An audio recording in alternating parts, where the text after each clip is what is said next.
My lips are moving, but you can't hear me? You can hear me? Even closer? Any good? Yes, amazing. Come on in if you're coming in, grab a seat. Welcome to Sunday morning. It's okay, Zoe. I'm Zoe. We're all right. We're all Zoe still. Or Helen, or Rachel, or yeah, anyway. Welcome to Sunday morning. I'm glad to see you all back here. I can hear a little bit of echo. Can you all hear me okay? Yeah? Okay, I will ignore the echo. Wonderful. So, if you don't know me, this is me, the other Zoe, not the first Zoe, the second Zoe, the first one's fine. I'm Zoe Kinstone. I'm Director for the UK and Ireland for the Raspberry Pi Foundation. Some of you may have known me in my previous role, Director of Clubs. My role has changed a bit, but I'm still all here for Code Club, especially in the UK and Ireland. I still have a lot of love for the global community, so please feel free to keep chatting to me. In terms of today, I'm not going to get you whooping and cheering yet. It's Sunday morning. It is just about 9:30. I know you've had some coffee, but yesterday there was a lot going on, so just feel free to sit at ease while I talk to you for a little bit. We'll get to the whooping and cheering in a bit. If you feel ready to whoop and cheer, don't hold back, let it out, but I won't judge you if you don't. No problem. We've got a few different people here today. Some people aren't here that were here yesterday, but we have some new staff members that have joined us today and a few new community members I hear. So if you weren't here yesterday, if you could just give me a little wave. So these are the people who you should go and chat to because they haven't met anyone yet. They weren't maybe looking a bit lost, don't know where they're going. Hopefully not the staff members. I think the ones that weren't here yesterday are outside. So yes, please feel free to keep talking to each other if you were here yesterday, but be extra friendly and kind to the people that weren't. I'm going to talk to you a little bit about other things that go on at the Raspberry Pi Foundation before we get on with the business of today, of the second day of Clubs Conference. So as you may or may not know, Code Club is run by the Raspberry Pi Foundation, and there are lots of other things that go on at the foundation. So I'm going to give you a very brief mention of a few of those other things, because I know some of you are teachers, have other careers outside your volunteering life, or just other interests in general.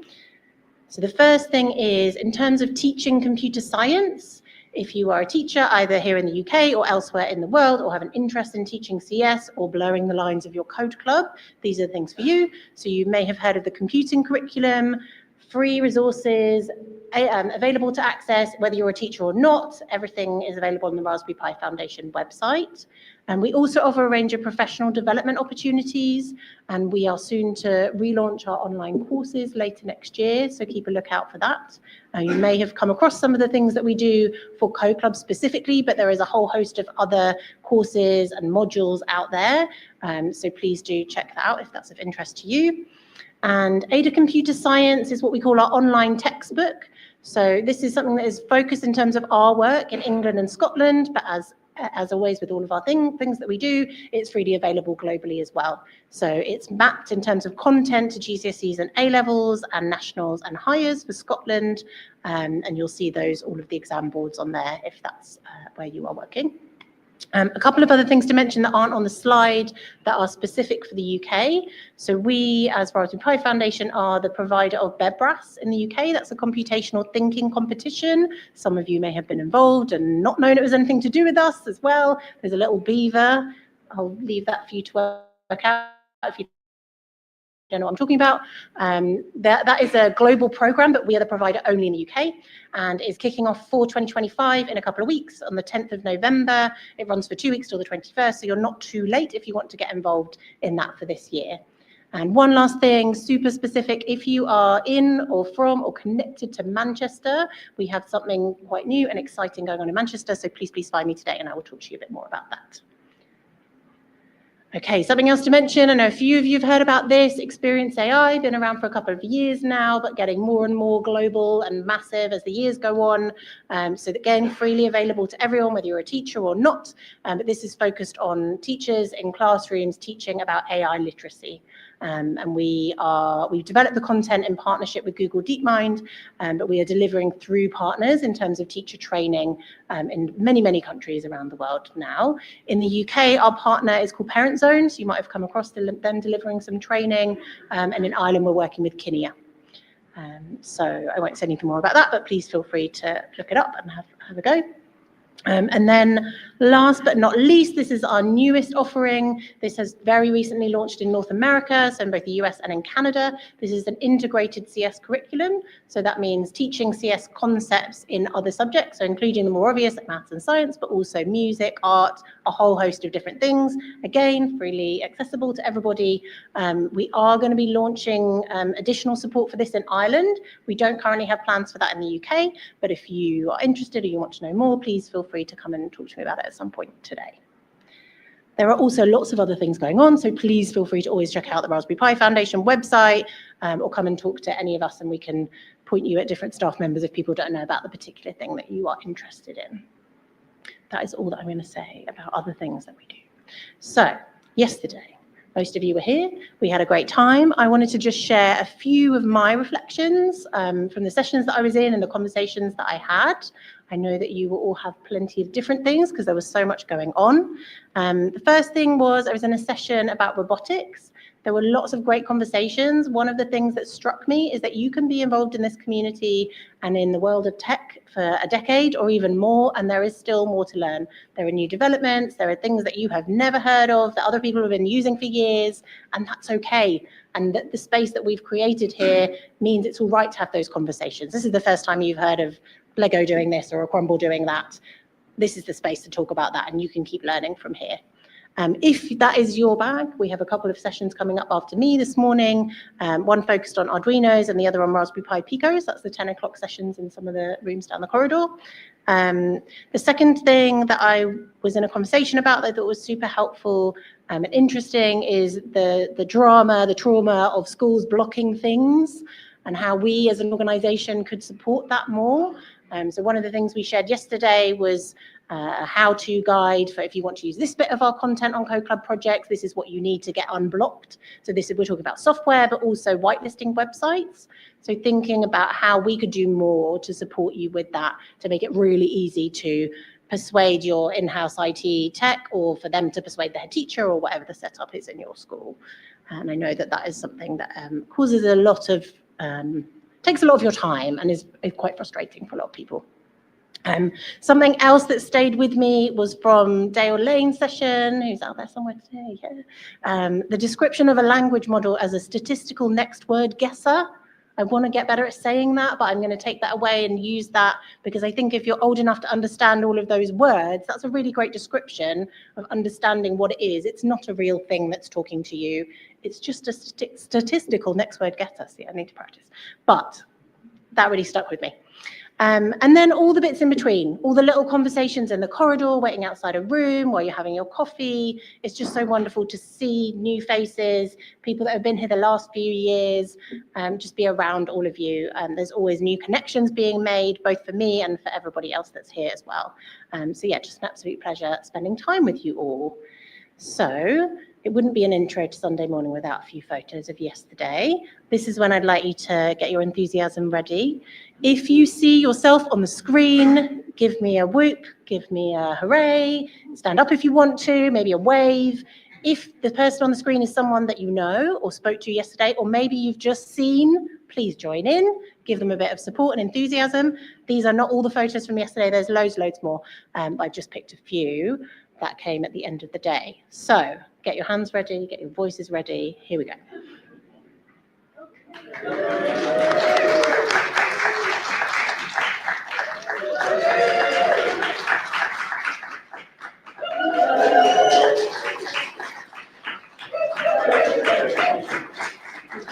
All right.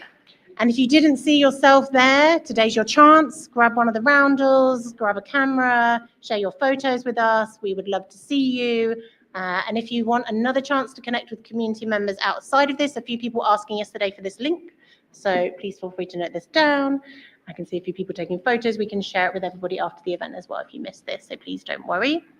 This is our community Slack instance. So even if you're not on Slack, you have no idea what that means, don't worry. This is an online tool that is a way to connect with other people who are in the Code Club community, and lots of other organizations use it as a way to communicate. So if you've heard of maybe back in the day, MSN Messenger, showing my age there, or other similar tools like Teams, then this is a similar kind of thing.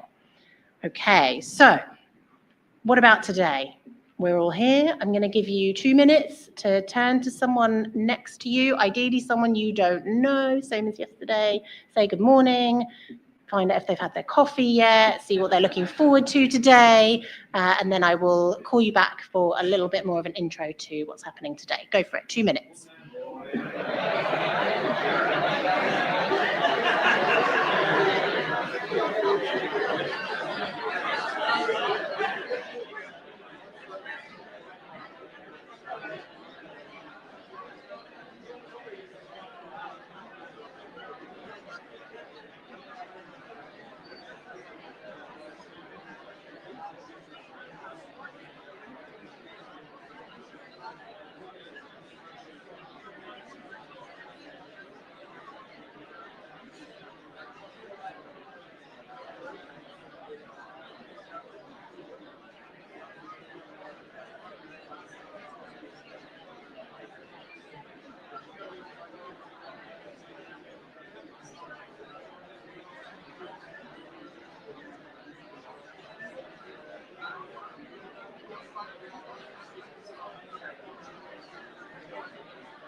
Okay, 2 minutes are up. I know it went by too quickly. 2 minutes are over. Come back to me. Hello. I know you could talk all day. Guess what? We're going to be here most of the day, so you will get to talk to each other more. All right, so let's talk a bit more about what is going on today. This is the plan. I know it's too small for you to read right now, but just to give you an idea, we are on the top line, the welcome that goes all the way across. Then you've got 3 sessions with lots of choices, same as yesterday. Hopefully you know where you're going, but if you don't worry, there's still time to figure that out. I know there was a bit of movement yesterday in some of the rooms that were quite busy. If you haven't booked in for a session and the room looks jammed, if you can fit in, please do, but ideally go to the sessions you booked into if the rooms are getting a bit squeezy. And then we are also going to have lunch later. I'll tell you a bit more about that in a minute. And then we're back here for a closing session. So that's the 2 lines along the bottom. So in terms of more specifics for today, I just want to let you know there are snacks all morning. Please don't feel you need to wait. So you can get a snack on the way to your first session and your second session and your third session. Please feel free. Lunch is a bit later today. It's at 1 o'clock, so don't let your tummy rumble. Get whatever you need. Don't hold back. Go in the middle of the session. Whatever you need to do, it's fine. And then we are all back here at 2 o'clock after lunch. I know there are some people that might need to disappear to travel a bit earlier than that, so we might not have everyone for the last session. But if you do have the chance to stay, I do encourage you to stay. We're going to have a really great conversation with some of you out there in the community. So we've got 4 people with a really wide range of backgrounds in terms of experience of running clubs. So I think it's going to be a great conversation. So I do encourage you to join us for that if you can. Okay, a few practical things before we all head off into our sessions. This is the map. Hopefully you remember where you're going from yesterday if you were here. If not, there's maps like this all around the building. There were a few bits of lost property. I think some of the bags look similar and people took bags that had things in them that weren't theirs a little bit. If you've lost something, please go straight out this door and turn right, and you might find what you're looking for. If you have lost something and it's not there, please feel free to come and talk to us on the desk, either at reception or just out here. In terms of travel home, I know there's a few changes going on with trains and planes. If you have anything that you need help with, please don't hesitate to go to the front reception desk. Helen and Dan are out there and are happy to help people if you need changes with bookings or anything like that. I think that is all the practical things I was supposed to say. Have I forgotten anything? No. Amazing. All right. You have 10 minutes, almost on the nose, to get your snacks, get your coffee, go to the loo, whatever you need to do, and then get into your first sessions. I look forward to seeing you all later. Thank you.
session this morning. We have two lovely speakers here for you this morning, and plenty of time for questions, so feel free to collect them to ask them after their talk. First of all, we have the lovely Andy Briggs from a co-club just outside Cheltenham, which is in the south of England, if you're not knowledgeable about these things. Anyway, with no more ado, I shall pass over to Andy. Thank you very much, Tamsin.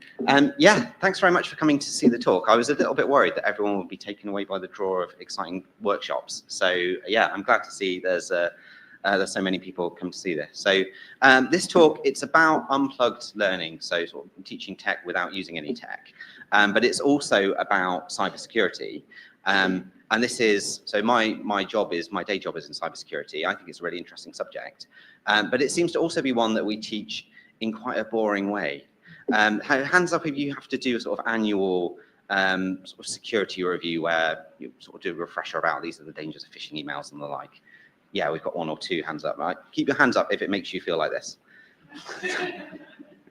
So I think we can do a bit better. I mean, if this is the way we're teaching cybersecurity to adults, kids are definitely going to be bored by that. So this talk is about how I try to come up with something a bit more effective and to create an unplugged activity where I teach kids about cybersecurity via a fake chicken shop where I get them to dance as chickens. So a bit about me first, so thank you for the lovely intro, Tamsin. I'm Andy Briggs. I wear quite a few hats really. So as well as my day job in software at a company called Shorevine, I also run the Coder Dojo at Bishop's Cleeve. We've been running regularly for the last 3 years in the library there.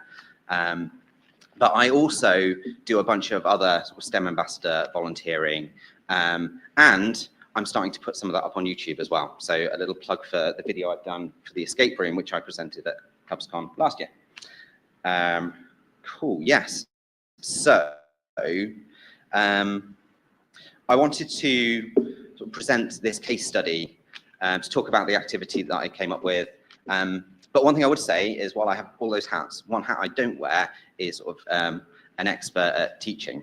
So I wanted to give you a sort of warts and all view of the case study, because I expect there are people out there who could sort of help me with some of the teaching aspects of it, sort of say you could be more effective if you changed X or Y. So it'd be really interesting to hear your questions at the end and to hear your feedback.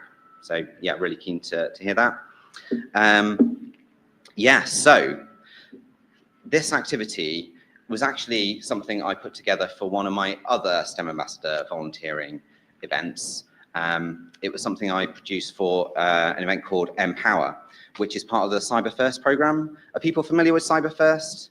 It's a sort of initiative by NCSC, so the UK sort of, National Cybersecurity Centre, aimed at raising awareness of cybersecurity, particularly in underrepresented groups, but in children in general across the UK, with the idea of encouraging more people to consider it as a career. And Empower is sort of the headline event. So they run them around the country, but this is the Gloucestershire one. And for the last few years, they've got 1,000 or so school kids into a giant room like this. And various companies have come along and taught them all about different aspects of cybersecurity and sort of what they can expect as a career. And often you get companies like, I don't want to pick on anyone particular, but let's go with Microsoft. They'll come along and they'll talk about the technological side of cybersecurity. And I think in a way that's kind of what the kids are expecting. They think a career in cyber means sort of sitting at a computer and doing coding or doing like really technical things. And I think a lot of kids might write it off as a subject that is of interest to them or something they could do because of that sort of narrow view. So, excuse me. What I wanted to do was create an activity that focused on the human side of cybersecurity and show the kids there's a lot more to it than just the sort of fancy tech. Because yeah, after all, you could have amazing cybersecurity tech, but according to this stat that I found the other day, 95% of data breaches are caused by a human element. So the thing I say to the kids at the start of the activity is you can have absolutely amazing technology, but if I can convince you to give me your password, it all just collapses. So yeah, so I think it's really great to show the kids there's more to cyber than just the technological side of this, so they can bring other skills. But I also think this is actually a really useful life skill to have. You hear stories about scammers stealing data all the time these days. So if we can raise awareness of that with the kids, even if they don't go into it as a career, it's still a useful thing for them to be aware of. So I wanted to sort of get across this sort of human side, and I thought, well, how can I teach this? How can I sort of come up with an activity that demonstrates this to the kids? And what I came up with was a fake chicken shop. So the way the activity works is we have this counter. I have two fantastic volunteers here who play the role of servers. And the idea is we challenge the kids to talk their way into stealing the secret recipe. So they need to sort of convince these two people that they sort of work for the company and that they ought to be given the crown jewels of the company, basically.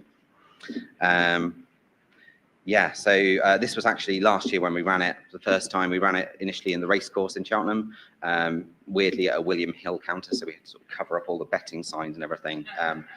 And then this year, so just a few weeks ago, we ran it again, and this was in a giant sports centre again. So yeah, we had this sort of area where we had a sort of fake counter set up, and then the kids had space around to sort of do their thing. Right, so specifically what I was trying to teach with this was, as I say, sort of that awareness of the techniques that scammers use. It's actually known in sort of cybersecurity as something called social engineering, this sort of approach of getting people to do what you want rather than hacking the technology. So as well as giving kids an awareness of that, I also wanted them to know this is an actual job you can do. So people get paid to go into companies and test the human side of cybersecurity. So they might see if they could come in through the swipe doors, whether someone would hold a door open for them and things like that. And they then report back, and the company can fix its processes, make itself more secure as a result. Yeah, so that was a really big thing for me. I think sort of showing kids that there's more jobs to this area than sort of just sitting at a computer. And actually, if you've got sort of, if you're skilled with conversation, you can bring that to the role as well. And yeah, as I say, it's really useful for protecting against. We get phishing emails literally, or probably like every minute while we're sat here.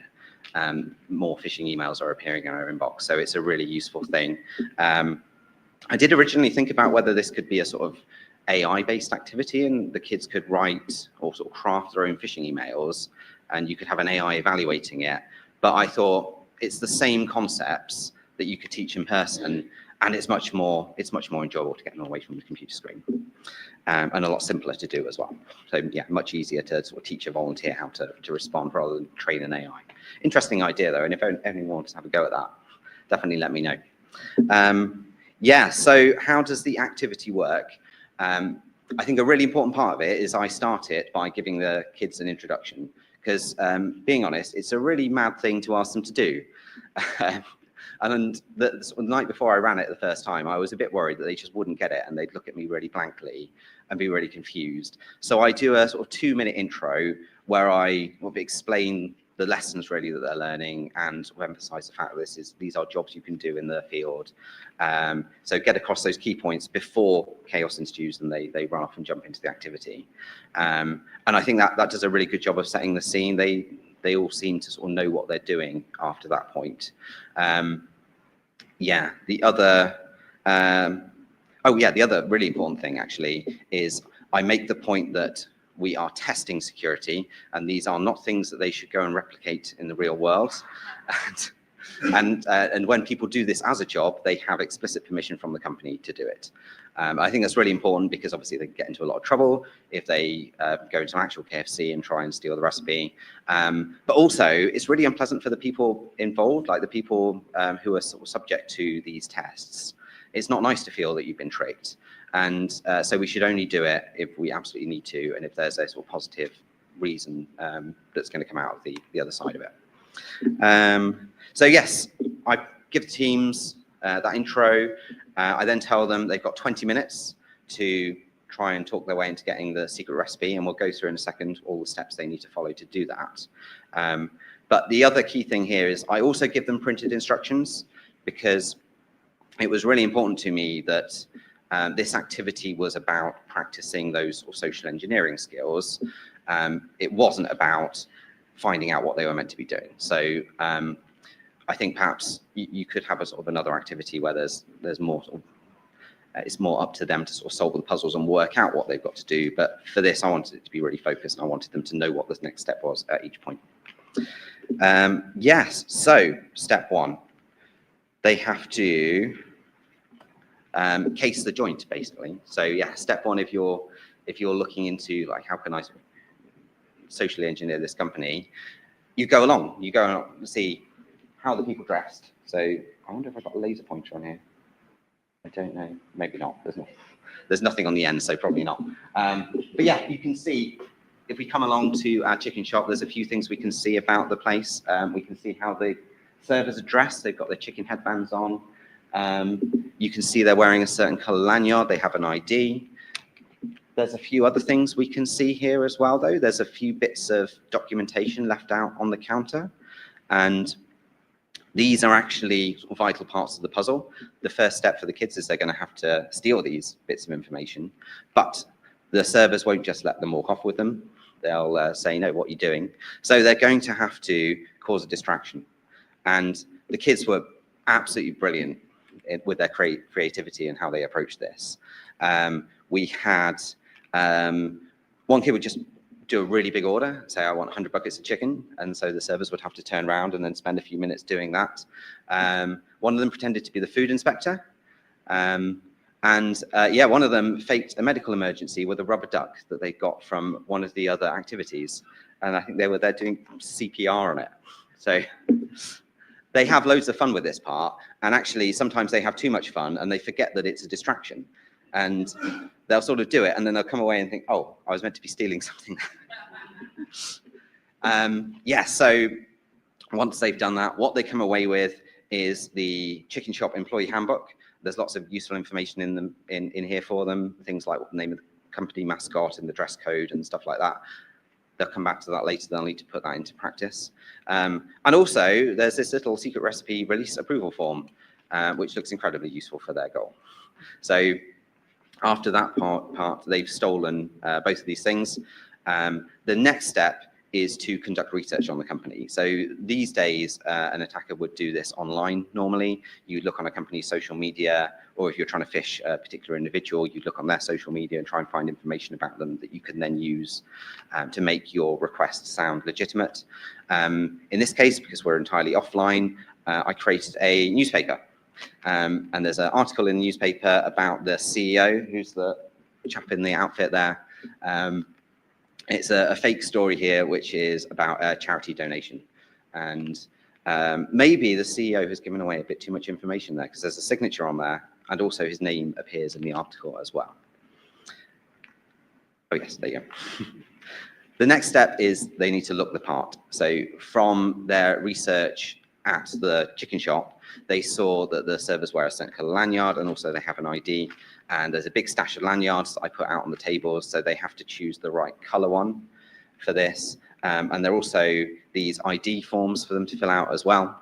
And obviously, if you're doing this for real, you put photos in and things. But they have a lot of fun drawing their profile picture in there, putting names in, and coming up with the job title as well. We've had some actually really famous people visit the chicken shop. So Keir Starmer and Jeff Bezos, and yeah, lots of others besides as well. Yeah, so what's next? Right. So they've put their disguise together, they've done their research, they know all about the company. The next step is to do some last minute revision before showtime. So read through the company manual. This is the second page. Maybe this bit about the customer birthday policy and the dance that employees do when that's the case. Maybe that will come up later on. We will see. But there's a few other bits in here that they need to follow, including how they fill in the approval form. They need to have this. They can copy the information from the newspaper into this, so they get the right signature with the star and everything. And yeah, then it's showtime. The kids are ready to go up to the counter and to do some acting and try and play the role of a legit head chef who needs the secret recipe. So they get a chance to go up and sort of practice their gift to the gab, as it were. The servers will go through those same steps, so they've also got instructions for what they need to be looking for, and they'll check that each of these steps have been done properly. So here's Mark checking that the ID has the right job title on it. It says in the manual it should be head chef if you want the recipe, that the color's right, and they have great fun with this as well. So Mark was literally saying this is a fake ID and like ripping some of them up at some points. But in general, they're really encouraging. Obviously, if you're doing this for real, you wouldn't get another go at it. You wouldn't be able to go back in and say, oh yeah, it's me again. I've actually got a different ID this time. But for this to work, of course, they're really forgiving, and they'll point out and give sort of gentle hints about what went wrong and say, are you sure that's the right lanyard? Are you sure it's the right color, for example? So once they've passed those basic checks, the servers are still a little bit suspicious, and so they ask for a few other bits of company information, including things like, oh, what's the name of the mascot, which is Colonel Plux if you didn't read it, and how do we greet customers when they come in? That's let us help you. But of course, the main thing is, what do we do when it's a customer's birthday? And that happens every single time, and all the kids end up dancing like chickens. Only one of them from each team needs to do it, by the way, but they all seem to sort of join in. Yeah, so that's my favorite bit. And actually, the servers were getting really picky with this year. They were much easier going the first time we ran it, but this time they really wanted to see like leg lifts and everything. Yes. So yeah, if they're successful, this is their reward, the secret recipe, but I'm not going to leave that up for too long. My favorite bit with this actually is when the kids realize that they can turn these rules back on us. And there was a time last year when we ran it where I asked for the recipe back because I'd only printed out so many of these things. And they said, well, no, you're not a head chef. But the other way they turned it on us is they would come up and tell us it is their birthday. And we end up dancing like chickens as well. Right, so feedback, how it went. Yeah, we had brilliant feedback from it. Yeah, lots of really cool stuff on there. Like they say, it's really fun, really interactive. They enjoyed the dancing, they enjoyed the headbands. Oh, the headbands were a red herring, by the way. If they wore them, they get told off because only the servers wear them. Headbands. Yeah, there's even what I assume is some Gen Alpha slang on here, maybe. Someone described it as peak, and I'm too old to know what that means, but I think it's a good thing. Yes, so I'm really pleased with how it went. I think we've had about 300 kids go through the activity so far, and they all seem to really enjoy it. It's rare that they don't sort of get what's going on. But thinking about improvements, I do wonder whether there's actually quite a lot of lessons woven into that that perhaps they're not quite getting because they're sort of caught up in the fun of it. And the way I run the activity at the moment, I don't do a sort of final gather everyone around and do a wash up. And I think actually that would be really useful, particularly for the sort of intermediate lessons, like things like you can't just trust someone because they're wearing an ID badge, for example, or don't share too much on social media. I don't know whether they pick that up from the newspaper thing. What else? Oh yeah, there have been some kids where you sort of had to prompt them and say, you know, I did actually give you instructions for this activity, and they'll just sort of, they just jump into things. They see a pile of IDs and they'll just start creating stuff, and they don't realize that they've got the answers in front of them. One group as well did get a bit carried away the last time we ran it, and we want to encourage sort of doing things differently as part of this activity. But they took it a little bit too far, and one of them sort of crawled under the desk and literally started stealing things, including the lunch from my bag. So yeah, taking it a bit too far there. But on the whole, I'm really pleased.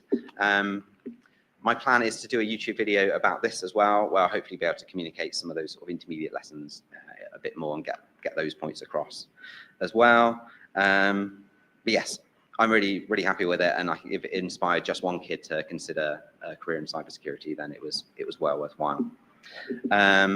I think, are we up to about 20 minutes now? Okay, so really quick run through the other sides then. I just wanted to give a plug to the big conference, which is where I got the inspiration for this. So if you don't know about this, it's a sort of conference for people who do sort of STEM communication, so maybe more on the science or psychom side of things. But yeah, the inspiration for this came from a talk that I went to at the conference there last year, talking about how to use murder mysteries. This was particularly for museum engagement, so they bring people in and do a murder mystery and you look around the museum. But yeah, that made me think, how could I do this for my area as well? This is a great book. If you want to know more about sort of social engineering, particularly as a career, Jenny Radcliffe is absolutely an amazing character, and this book is filled with stories of her doing this as a job and the absolutely insane situations that she gets into. So I'd highly recommend this. I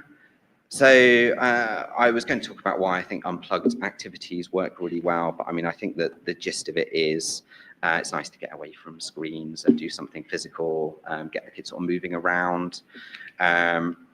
And I think it's really different and memorable. I think it's one of the things that came out in the feedback was that I think it was it was really different to all the other things the kids had done on that day, and that was going to be the thing that they took away because of it. I also had a couple of quick plugs for other unplugged resources, but I know there's plenty of other stuff going on at the conference talking about these things. And being honest, I haven't had time to try all these out anyway, but I read about this one in Hello World. It looks really cool. For teaching AI in an offline way. The foundation has published this book recently, which also looks awesome. Again, I still haven't got around to reading it yet, but it looks really cool. And of course, there's a load of unplugged resources on the project's website as well, including sort of traditional icebreakers and other fun things too. A couple of really quick tips. So I found AI really useful for putting this activity together, particularly creating things like the newspaper and the secret recipe and the graphics and things. If you just need to sort of create stuff that looks kind of real, but you're not too fussed about the content, it's really great for that. And you don't need to use Mr. C's Ocean framework because it's just filler. Yes. So. I hope you've enjoyed hearing about this case study and sort of hearing about how unplugged activities can be sort of really engaging. What was I going to finish on? Oh, right, yes. So, yeah, as much as I love technology, I think it's great to step away from it at some point and sort of connect together and learn sort of directly as human to human.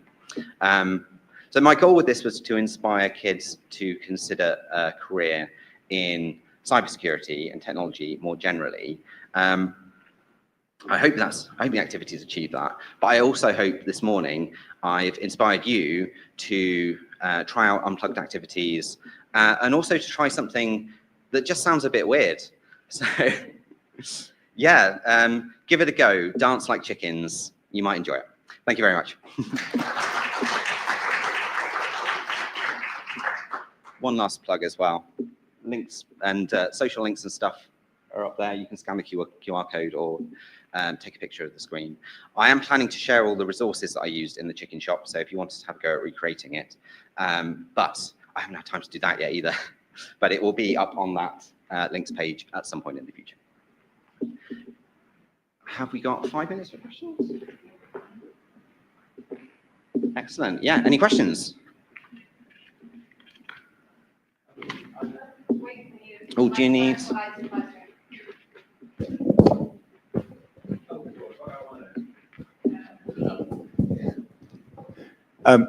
Thank you for that. Unplugged stuff's always really interesting to do. I tried it once with primary school kids and it was an absolute nightmare. That's probably down to my lack of planning than their ability. But I agree with your point. I'm sure, I'm not a teacher, but I'm sure teachers will back me up about the going back through what the learning points were from that. Yes. Because like I say, some kids can just get really sucked into the activity and come away with, well, that was good fun, but what did they actually learn from that? So I think that's definitely a really important point to put into that. And yeah, was that with the thing you did, was that it wasn't aimed at any particular cohort of students, like students that were interested in it in the first place? It was a general. Yeah, that's a really good question or clarification. One thing I forgot to mention is it was aimed at years 8 and 9. So that sort of age range. I think it depends on the school. So the way the Empower event works, some schools just bring their entire year group, and some of them seem to be more selective, and I don't know how they do that selection process. I think it would be a shame if they were saying who's interested in this already, and bringing people based on that, because I think it really is about finding the people, or you almost want to do it the opposite way and say who wants to come and say, right, well, sorry, you can't. We're going to bring everyone else instead. Yeah, no, brilliant, thank you. Any other questions? Okay. Thank you very much then, everyone. And thanks to everyone on the live stream as well. Bye. Yeah. Right.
Right, on to the next. It is my great pleasure to introduce Douglas here, who runs one of our very, very successful partnerships in Kenya, which is involved in multiple clubs in Kenya.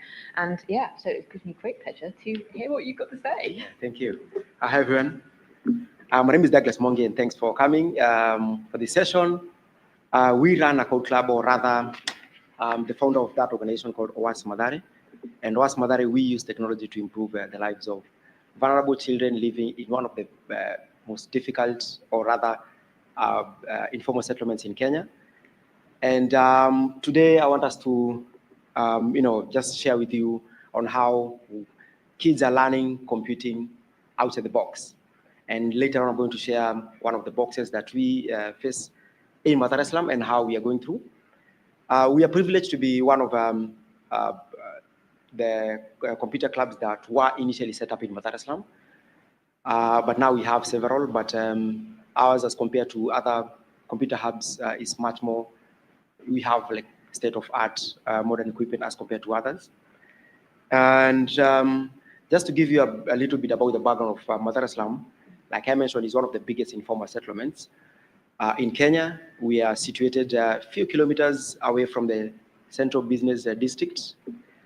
And just like any informal settlements in the world, Mathare Slum is characterized by, poor housing infrastructure. As you can see, most of them, they are being made by, iron sheets, and they're really, really tiny. Like the biggest one should be like maybe 9 by 5 meters, or but the common one is sort of like 5 by 5 meter, and it can house up to maybe a family of 3, 4, or even 5. And they are very, very creative on how they use that space. So I don't know how you're wrapping your head around that, because in UK, where I'm living, with the family that I'm living with, they have multiple rooms. So the bedroom where I'm sleeping in houses more than 5 members of family. And there are only 7 public primary schools in Mathare Slum. Majority of them, they are located just at the border of Mathare, which means that the neighborhood can access those public schools. But again, even if these schools were located centrally at Mathare, then they wouldn't serve the entire population, because we have roughly 500 families in this slum. So there's no way that these 7 public schools will serve this population. And then we have just to solve this, we have community centers. They have set up low-cost private schools, and most of these low-cost private schools, the reason that's why they are low-cost, they receive cheap labor from teachers, and these teachers actually are not trained. So they have untrained teachers. As long as you speak English, you qualify to be a teacher in one of these low-cost private schools. And I mean, again, the schools are in that kind of setup again, made of iron sheet, really, really tiny space. Kids are being scrambled in a very tiny space. And going back to their home, they don't have electricity. Their parents cannot afford to buy them learning materials. So a combination of all these factors definitely guarantees the failure of the education system in Dar es Salaam. But the reason as to why we are passionate about technology, because we believe technology does not have a boundary, and it's the only way out for majority of them, because chances are, with all these challenges, they might not finish formal education. So, like I mentioned, some of these teachers are not trained. The learning that they deliver is sort of like, it's teacher-centered. They are not trained, so they have to prove themselves, or they have to do the best to their ability to ensure that the kids are learning. And this forces the teachers to train, or rather to not to teach, but to help the student to memorize. We actually noticed this while we were setting up a code club. When some of the facilitator training, we realized that these kids are actually memorizing word to word what they're being taught. And that's a problem, because, I mean, it does not, support or innovative. I mean, but it's working now, but, things need to be done. I mean, again, it's very fixed, no creativity. So they have a plan. They have to follow through that plan in a term. Definitely, it's a very, very structured learning. So, how are we doing it differently? First of all, because we have very sophisticated gadgets now. We've been trying to use things like, VR, but also try as much as possible to use non-computing hardwares, because we are in an environment where there is limited hardware. These are computers and connectivity, that is internet. And back in 2020, when we had a shutdown, kids in Dar es Salaam, or rather, kids were asked to learn from home. But we realized that kids in Dar es Salaam, they could not access online content, because, I mean, they don't have internet. Although there is a very good deep penetration of smart devices, very cheap Android phones, but they can't access, they are caught up between buying food and internet. So we developed an online learning platform that used the USSD and SMS. I mean, it was literally accessible to them as long as they have a phone that can send and receive text message. And that's when we actually started, but we distributed some Lego kits, which were also ridiculously expensive. And then we give them some codes. So that the program hosted school curricula and also non-curricular, that is code club content, where they are doing it via text. They're getting some steps, how to, they're using EV3, but it was ridiculously expensive, so we had to drop that. But again, we realized that there's no way we can rule out internet. People or Mathare residents definitely need internet. And we sort of developed, or rather we started, we learned how to set up a network infrastructure. So we sort of hosted a computer that acted as a server in our office, and then distributed some nodes in Dar es Salaam, or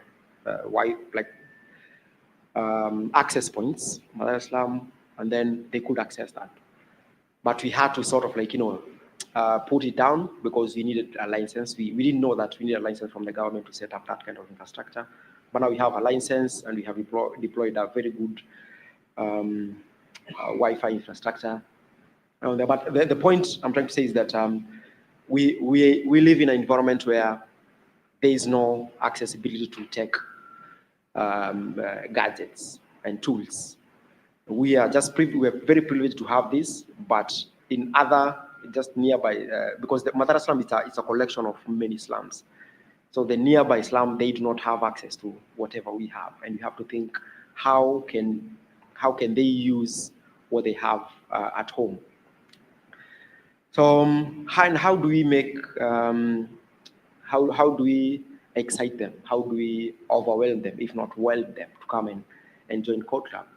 So the first few sessions that you normally do is, we showcase some of the projects that were being done by the students. It could be as simple as, could be as simple but very complicated. We have had an incident where kids, they did an automated light. We were nominated by the royal family, I think in 2021, to do beacon, Jubilee Platinum beacon, similar that kind of Olympic. And the students decided that, you know what, we are not going to, rather than doing the Olympic, the normal one, why can't we do just a voice activated beacon? And that was done by the students. So such prototype or design, we bring them on the first day, show them that these have been done by the students, and actually you can do them. And of course, once in a while we have, like inspirational talk, people who are respected in Kenya, Nairobi, in the community to come and sort of like give talks, which is very, very much important because I was born and brought up in this slum, and the way I used to think while growing up in this slum, it was totally different from how other kids were thinking outside the slum. Sort of like you just live in a sort of like a bubble, like you have no idea what's happening. So these talks sometimes, they trigger that that spark in them for them to be dedicated and come and join code clubs, because there is a high likelihood that is going to be the only thing for them, because maybe they might not join uni, but at least they know something. They have a starting point in tech. And then we while training them, we try as much as possible to for them to use their body parts or play some character games that emulate Scratch, where you have to you take some instruction, otherwise you win, or if you don't take the instruction you lose, and that kind of stuff. And my favorite part is using the social capital that we have. So we have a software engineering program that targets young adults. These are above 17 years all the way to 35, but our primary target mostly is 17 to 25, because those above 25, they have other commitments and they may not engage themselves because it's a very intense program, 1-year program. And before they graduate, these software developing students, before they graduate, they must go to these code clubs and train kids, train teachers, and just sort of like improve on their skills. So yeah, that's all it about what we are doing at our Matari, and thank you very much. I don't know if anyone has a question.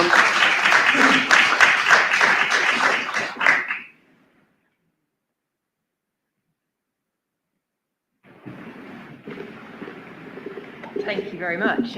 Do we have any questions for Douglas? Yes.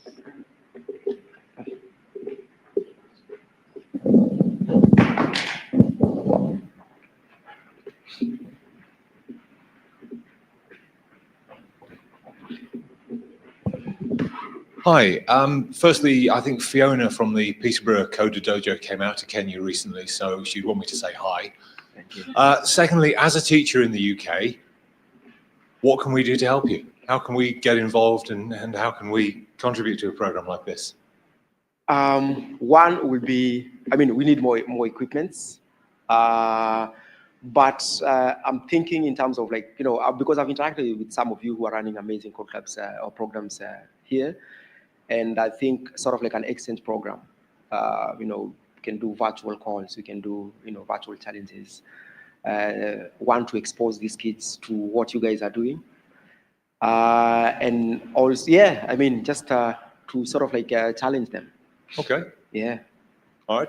Let's talk and see what we can sort out. Nice. Thanks.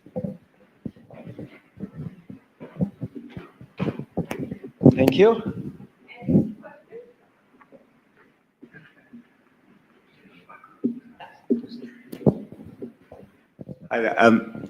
Personally, it's complete inspiration of what you're doing. And in your mind, what does success look like for what you're doing? What's your end goal? Our end goal is to ensure that every youth that starts as a kid, they at least have some skills that will help them earn a livelihood. And that's why you use technology as a tool of change. And how are you measuring that in what you're doing? How are you measuring the impact of that? Because you're always going to get in any club, even us, in whatever environment, you're always going to get those one or two that shine and will go on to do greater things. Yeah. How do you measure that impact and what impact you're having? Yeah. So we have developed a tool, a survey kit that helps us to see the progress that we are making. And sort of the first tool is a baseline survey, and it goes, for all, any of our participants, they go through that. So sort of like take their level of tech literacy, their inspiration, what they want, how do they think that you're going to support them. And then once they join into a program, we sort of like do training evaluation. This could be tests, could be challenges, observation, see how they're progressing. And that's almost like after 6 to 8 months. And then after that, we do like an impact assessment survey. These like 3 years, 4 years. So we sort of like do a follow-up on how they're doing in life. If they took a tech-related career, you see that we sort of like made an impact into their lives. If they are not doing, or they did not take a tech-related career, like how did we help them support achieve their goal? Cool. So you've almost got you follow that group, that each cohort of students all the way through, and sort of keep in touch with them. Yes. Yeah. That's brilliant.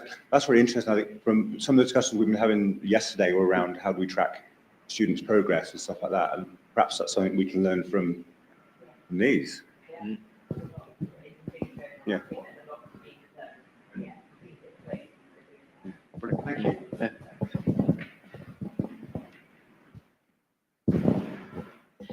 Pass it back to Katie.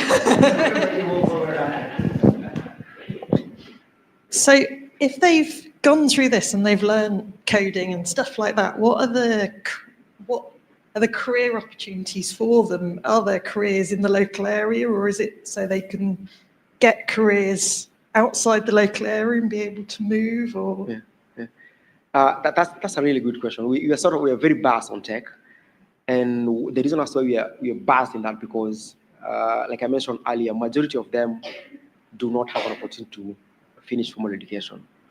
So we might have a class 8 or a primary dropout, and they're hustling. They're just doing some manual job. And for this kind of a kid to access a non-tech related job is quite difficult. But if they they do some tech and then they can actually change. We have had that. There's a lady who came. She graduated and changed her career, but her first point of contact was she was a techie, and then she later on changed. Well, she had enough resources to take her back to college, uni, and then, or rather, she cleared high school and then went to college and did community development.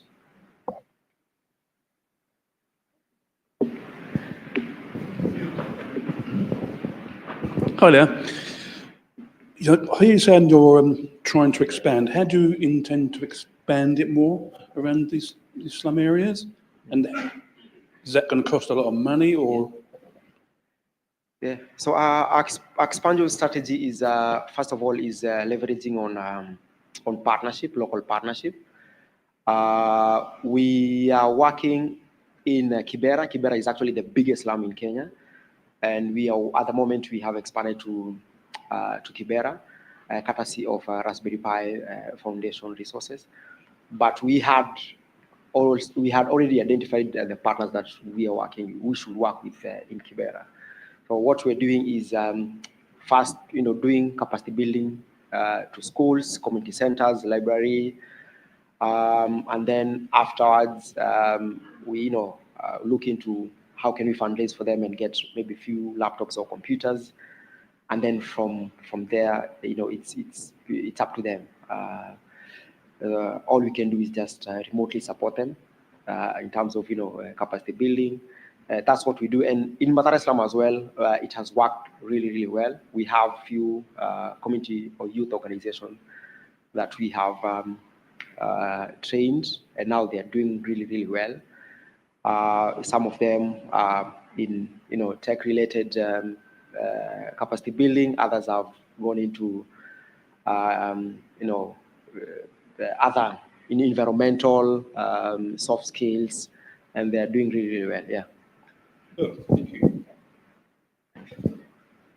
Any other questions?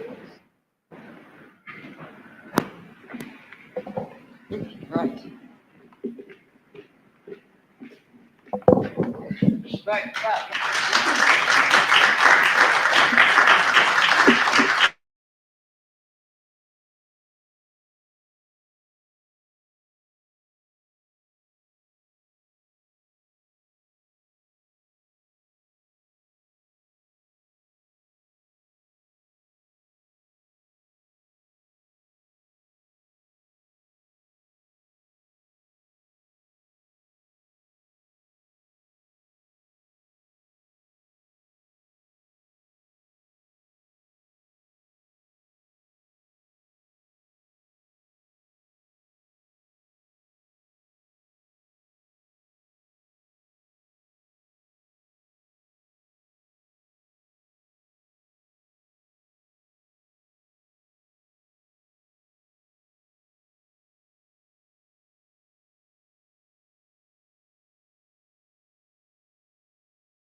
crack on.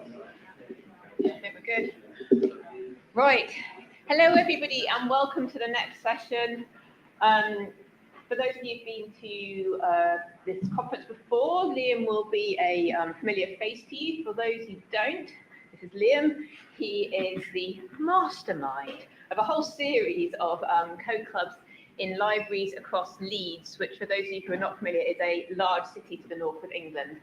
So it's with lots of libraries with very different characters, so it's no mean feat. And we have a workshop for you today, so there'll be lots of opportunities to do some doing as well as listening. But yeah, with no more ado, I pass over to Liam. Thank you. Thank you very much. Yeah, morning, everyone. That was lovely. I wasn't expecting a nice introduction. That kind of wipes out the first part of my talk, which is good. This is very strange. I do feel like a bit like I'm supposed to be a stand-up comic and cracking out some jokes or something. So yeah, what's the deal with airplane food?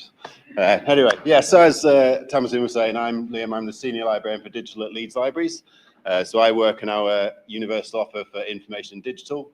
That covers digital learning, digital health, digital inclusion, and then the fun stuff, which is the creative digital side of things. So as Tamsin was saying, I run our code club at our central library, and then I also oversee the other code clubs that we run after school at libraries around the city. So this talk today is about one of the things that we've come up with, which is creating a collaborative platform game in Scratch. So the first half of this talk is going to be me talking about how we did that in Leeds. Mainly I'm going to be focusing on all the mistakes that I made creating these games in the hope that you won't make those mistakes when you hopefully pick this up and run with it. I'll be giving you tips on what helped us succeed and things that I would have done differently. And then for the second part, I've already created what is called a Scratch classroom I'll talk about in a second. And then you lot are going to be the students. You're all going to design one level of a game that I will then put together. And we will have our very own Code Club Conference platform game. That's the plan anyway. I'm just letting you in a little secret. I'm going to talk about this a little bit later on, but my ultimate goal for this whole thing, I would like to take this one step further. I know we've got a lot of people from overseas. Is anyone from overseas in the room today? Cool. So I'm going to hopefully set up one of these classrooms and we're going to make a global platform game. That's going to be the plan anyway. Anyone who wants to be involved, I'll talk a bit more about that. And hopefully you'll understand that it's not as scary as it sounds when you start cracking on with it. Cool. So, oh yeah, the game that I've created for us here today, by the way, is basically Pico is trying to get to the Code Club conference, but he's fallen through a drain into an underground. He's stuck in there full of monsters, or well, full of whatever you guys decide is going to be in your levels. You've got to help Pico get back to us. Just a little bit more background. So in Leeds, in our library service, I'm very proud of our digital offer. We have a very strong digital offer across the board. A lot of library authorities look towards us to see what we've been doing. And a big part of that is my colleagues in the past, my previous manager who's now retired, who was the first one to set up code clubs. And the Raspberry Pi Foundation has been massively helpful to us throughout the course of that. We've got to the point now where all of our librarians are trained and able to pick up a code club and run with it. They've supported us with getting equipment. And yeah, through Code Club, we've been able to reach new audiences in our city. We've been able to make new connections with community organizations, even with tech companies. Leeds has got a thriving tech industry, and we've had lots of chat with people like Channel 4 and ITV and Sky, and everyone who's based there have been able to help us in some way with kit or sponsorship or supporting our code clubs. So thank you to Raspberry Pi for all of that help. And it also helps us incorporate our other library offers. So when we use the Code Club website, we use their modules and we adapt them to sort of fit our library offers. So we do a lot of things around literacy, obviously. We want to encourage kids to read books. But we also have exhibitions. So we try and use the exhibitions as like a theme. So we'll pick one of the Code Club modules and then we'll sort of tweak it so that it fits with whatever exhibition is going on. And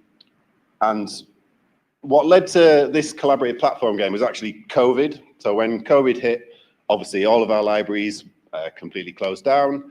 All of our code clubs came to a stop. But we were really keen to keep that momentum going. So we tried running a virtual code club. And it was when I was researching what types of projects we could do in a virtual code club for kids that were all over Leeds in different places, was when I came across Scratch Classroom. We wanted to use Scratch because, you know, we've used it lots in code clubs. Kids are using it in primary school. The code club website has all the modules on Scratch. So it made a lot of sense.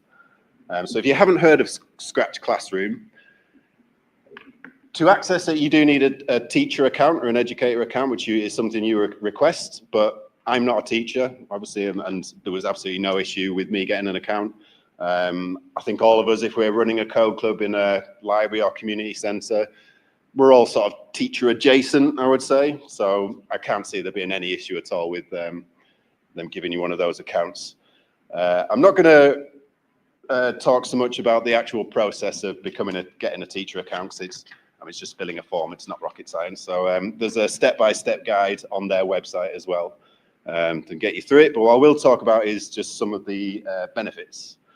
So it's a really great option just for regular clubs as well. So we've had many times in the past where we've been running a code club using Scratch. We get to the end of the session and the kids haven't finished quite where they got to where they wanted to go.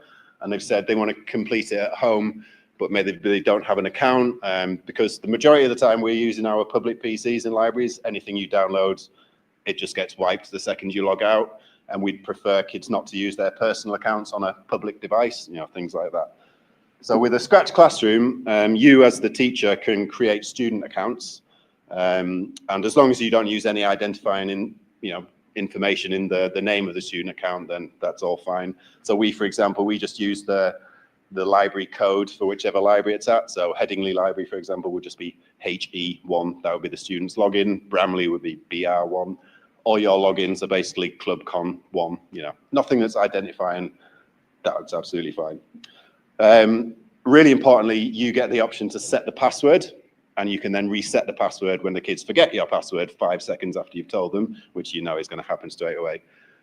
But a Classroom, it just gives you that control over what the kids are putting in there, and as I say, you can help them out resetting the passwords and so on. So when you create a classroom, you can do that for a group of students, but you can also have multiple classrooms. So if you run multiple clubs, for example, and you wanted to differentiate between each one, you can have a classroom for each specific set of students. You then create studios, and that's where all your students will put all of their work in. So they can access each other's and they can comment on it. You can control that as well, so you can turn off commenting if that's an issue. But it's just a good way for kids to be inspired by each other's work and, you know, mess around and have a look and see what everyone else is doing. So what I've done today, I've created our classroom. I'll give you all logins in a little bit, and then I've created a studio, which includes some of our completed platform games that we've done in the past, and then also a starter level and a remix this level, which I'll talk about in a little bit. Ultimately, this is just a really great way, I think, to encourage collaboration, particularly if, like us, you've got code clubs that are happening in separate places, and those kids would never have an opportunity to actually see what the other groups do. So something like that, it's really good. I just wanted to include this slide. So this is some of the finished code for our main character in our most recent game that we made. I'm not doing this to try and scare you off. Not trying to do this to show off either. Maybe a little bit to show off. But yeah, so I have zero background in coding, absolutely nothing at all. I just muddled through a session on Pico and needed help from several people as I was doing it. Yesterday with the conductive thread thing, I managed to stab myself in the forehead with a needle. So that's the sort of level, you know, I'm working at. Yeah, I have managed to come up with this. And that is basically just the dodgeball module from the Scratch website. It's basically dodgeball, but with more sprites added.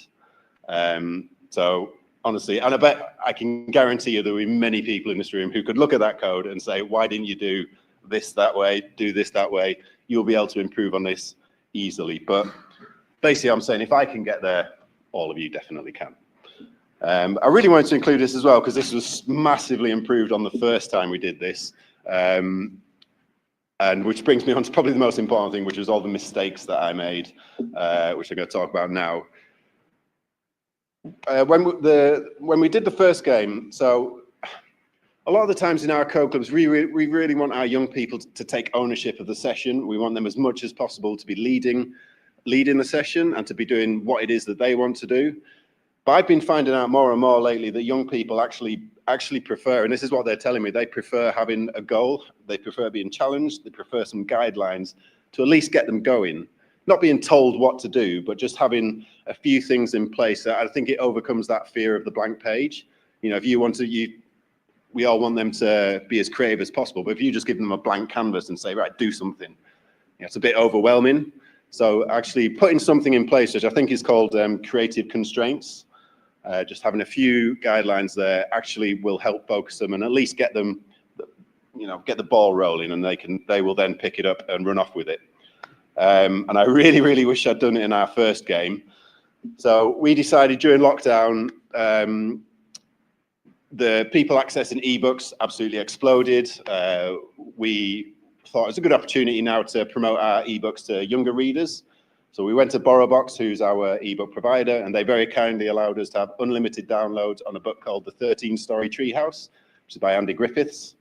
So we got all of our Code Club kids read this book and then come to our virtual Code Club, and your challenge is going to be, you're going to design one level of a treehouse in Scratch, and then I was going to put them all together, and that would become our 13-story treehouse. And on their level, they would include obstacles, monsters, or whatever that would be inspired from the book. Because we didn't give them any sort of guidelines other than read the book and do it, we thought, you know, this is going to be really creative, and it absolutely was. They did not disappoint at all. So these are a few of the stuff that they came up with. I was actually expecting them to use the existing sprites that are in the Scratch catalog, but the vast majority of them decided to create and draw their own things. So we had zombies, we had the pterodactyl sharks. That weird thing in the middle is a marshmallow firing robot. And then we had joke telling fish. Anyone know that joke, by the way? What do you get when you cross a fish and a kitten? A piranha. Terrible, isn't it? But yes. But yeah, we were absolutely blown away by the creativity. And for our game, it was an absolute disaster. Because when I came to put in all of that code together, we would have one level where the main character was a pterodactyl, and then as soon as moved on to the next platform, all of the code broke. It stopped working because suddenly there was a new character in place, and we had to redo it again. And then the next level, it was a zombie, and so on. So this comes to my first tip, which is really, really important. You can probably guess by now. Everyone in the game uses the same sprite. So that is your first creative constraint. Everyone uses one sprite. And to go a bit further, I would actually recommend using Pico. I absolutely love this little guy. Firstly, when he walks around, he actually looks like he's moving because he's got multiple costumes. You'll notice he's got different colored legs there. That's ripped straight from the dodgeball game. And when you come to coding your gravity, that just makes it look more realistic. The code's already written for you in that module, so you're not trying to recreate it from scratch. There are plenty of other sprites that look like they're moving as well. You can use different ones if you don't want to use Pico, but the important thing is everyone uses the same one. It's also really good for the narrative. You know, if we're trying to create a game, all games have a great story. If you have one sprite, then you can mold that story around that particular sprite. So yeah, definitely use the one sprite. And then the second tip is for your platforms for the game. Everyone uses exactly the same color. Same concept, really. Again, when we went to put all those levels together, because their platforms are all different color, instead of that one bit of code working as part of the gravity, when you touch black, for example, everything stops. If those colors are out even just a little bit, your character suddenly will fall through all of those platforms, and it doesn't work. So I would just recommend, I mean, I'll put black there just because it's probably the easiest one. And also with the slider, when you come to actually drawing your platforms, you just put the slider all the way to one side. So it's definitely the easiest color to use. And if that slider is out even by one, then the code breaks and your character will fall through the platform, which actually could be quite a good thing if you wanted that as part of your level, if you wanted to be like a little bit where your character is going to fall through to kind of trick the kids. Because if you, you know, if the slider's out by one, you can't see the difference, but obviously the code will. So that can be quite good. But yeah, first two tips, use the same sprite, same colors for all of your platforms. Something you also need to do as you're putting the game together is figuring out how you want your character to move between the different levels. So this is actually quite easy to do, but narratively, it's really quite important as well, just for the game to look professional and good. That's what we want. So for the games that we've created, pretty much all of them have been sort of climbing games. So we had the tree house. The goal was to climb to the top of the tree house. We had another game that was based on a lighthouse. Again, the goal was to climb to the top of the lighthouse. There's no reason why you couldn't do that horizontally, though. But the important thing to remember is when you've moved onto your next screen, if you start at the left, the kids should know you're trying to get out at the right. And then when you jump to the next platform, obviously the character begins on the left. Otherwise, you know, it just looks a bit funny if they all start appearing on random parts of the screen. You could use teleportation. And actually, if I go back a couple of slides, the one with the pink background there, one of our kids said you couldn't get through the level unless you jumped into the toilet, and the toilet teleported you through, flushed you out into the next level, which is a really fun way of doing it. So there are, you know, interesting ways of doing it, but just in terms of making the game look professional, try and figure out how you're going to get through your level. So this one, for example, you enter through the door on the bottom right, and then you have to climb up to the top, and there's a trap door on the top right. So then when you would begin on the next level, obviously Pico would start on the bottom right of the screen, because that's where, in theory, the chapter would open to. Do you know what I mean? Yeah, so it's really good for the narrative of the game. I've just included just some code on the right-hand side there, because it's actually quite easy once you get in the flow of things. You start realizing every level will have the same bit of code that will affect how the game moves or how your character is. So you can just end up with one really long thread where you just keep adding to it. But I do feel like this is something that some of you guys could look at and think there was a way easier way of doing this with just 1 or 2 blocks. So I'm hoping maybe some of you can have a look at the code when we get into the studio and then come and tell me what should have done better. That'd be great. Yeah, too. Cool. Oh, actually, I'll just talk about, so yeah, the other thing was the moving platforms. All of our kids all wanted to have platforms that moved around in the game, which is absolutely fine. But the way they would try to do it at the beginning by drawing it like they drew all the rest of their platforms, but it doesn't work that way. You have to create a sprite. But basically, you create a sprite as long as it's got the same color as your platforms that you've drawn, then the gravity code will work and your character will be able to jump onto it. But we did find with the ones that go up and down, that actually if your gravity code, for example, is telling Pico that he should be falling by -4 unless he's touching black, if the platform is moving quicker than -4, he will actually just fall, like slowly sink through the platform and then drop down. But one of our kids figured out if they put that little blue line in there, they created a sprite that was that little thin blue line. They could add some code to say that if Pico touches that, then he should jump by +5. Which meant that, you know, the syncing problem, that was just a nice little debugging that the kids came up with. And they start projects. It throws up so many of those. So it's a really good learning process for all the kids to get on with. So these are just some sort of random tips that I thought were really useful, but I couldn't think where to put them in a presentation, and they probably weren't worthy enough of having their own slide. So the first one is one problem we probably did in the first game was every obstacle, if you touched it, it was game over, which is fine. A lot of games are like that. But our game ended up having 19 levels. And if you got to level 18 and touched the sprite of the air and got sent back to level 1, I mean, that's just going to piss you off. And, you know, you don't want to, we're not trying to, we want to make something that's fun, not that's terribly frustrating. You could do something like you could add lives. So if you get touched 5 times by a sprite, then it's game over or something like that. But what we ended up on was basically if you do touch one of those sprites, it just sends you back to the beginning of the level. Yeah, it was a little bit easier. As I say, we're trying to make something that's fun, not that will drive you crazy, which moves on to the second bullet point, the mute button.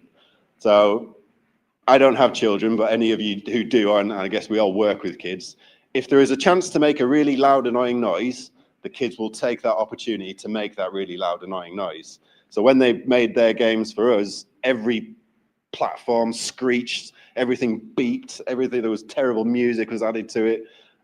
When you're putting all those levels together, use your mute button. But do encourage them to use sound, because sound design is a huge part of game making. So it is really important for them to use it. But my God, I had long, luscious locks of hair when I started this game and just ripping it out as it went on.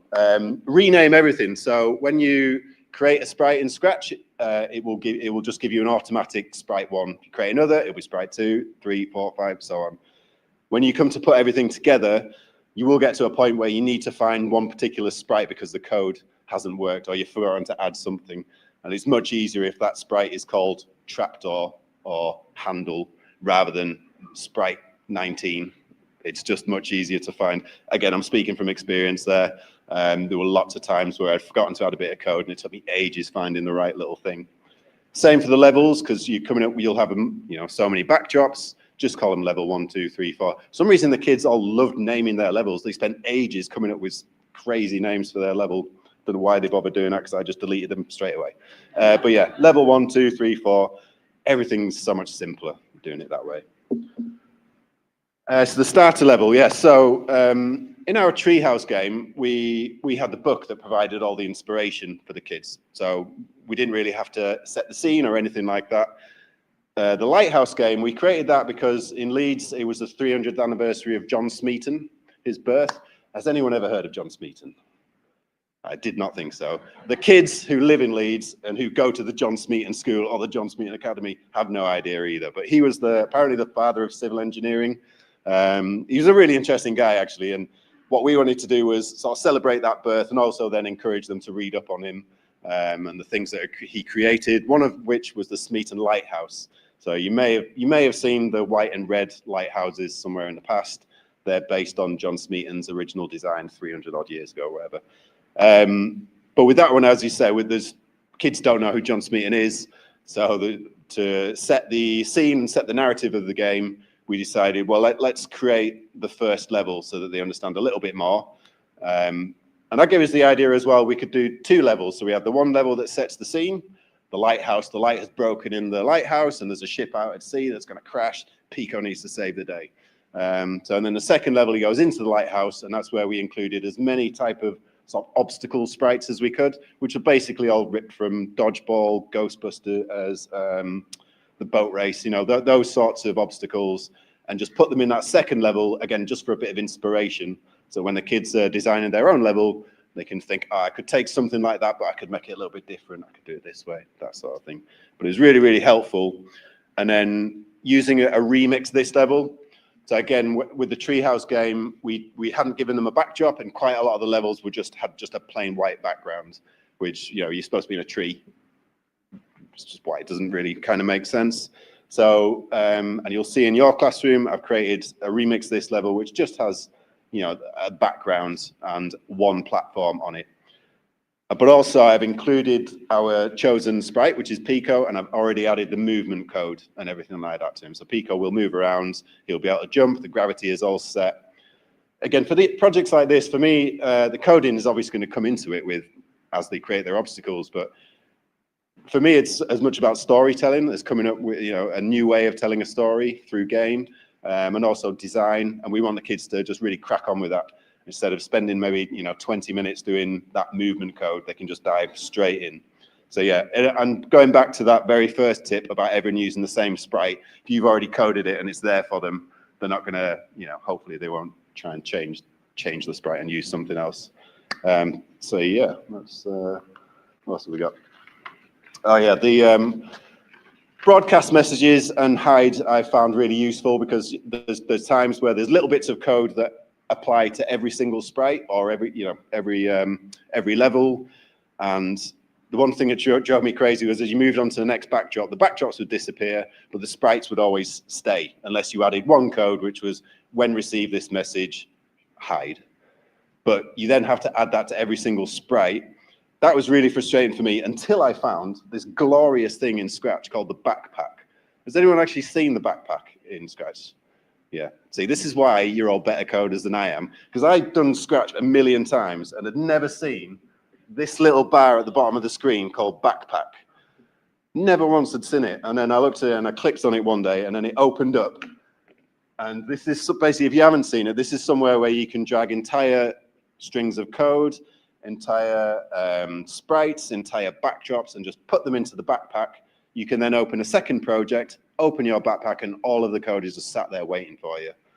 So when I did that first Treehouse game, no idea that was happening. I was like having to drag and drop and so I click and hold with one and then use my second hand to try and open a tab and squeeze things in.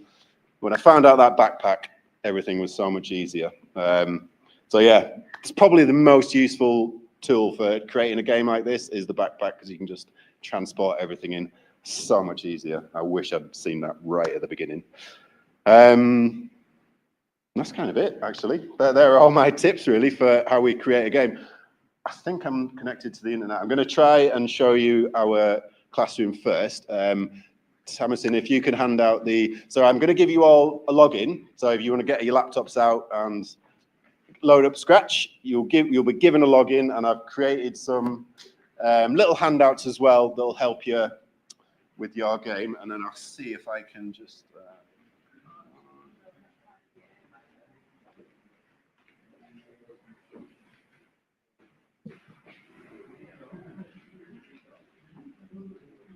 does anyone have any questions, by the way? I probably should have asked that before we started moving on.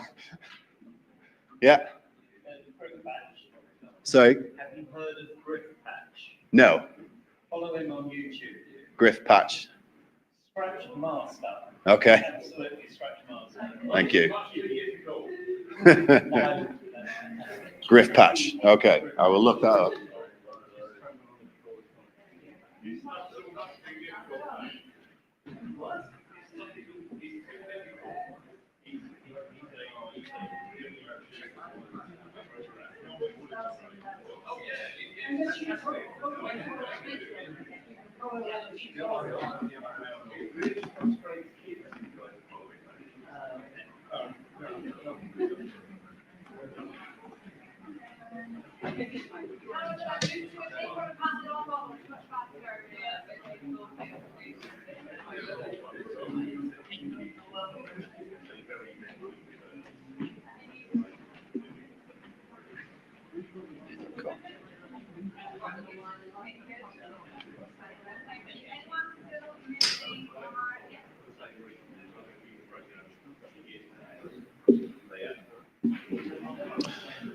Just before we get started, so I mentioned how I've created a Scratch classroom, so I just want to show you what it actually looks like. So this is my educator account. From here, I can look at my classes. This is the club conference for 2025. If I look in there, you'll see all the students down here. So for your class, for example, if you've got a particular student who's come in and, I forgot my password, you just click on them. And then from here, you can then change their passwords and so on. You also then look into the main studio. So this is what you'll see in here. So these, I did create one for tablets. I wasn't sure if anyone was going to turn up with an iPad. This game is impossible to play, by the way, on an iPad near enough, but I have done a bit of a hack around. Hopefully everyone's got laptops though that you can use. But yeah, so we've got our 13-story treehouse game there, the John Smeaton Lighthouse Challenge, and then you'll see our ClubCon starter level.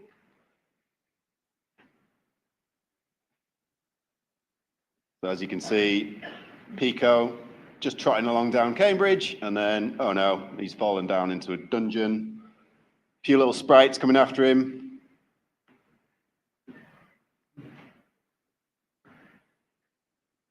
And then this is what I've done just to show some of the different types of obstacles that they could use. So you've got like lightning.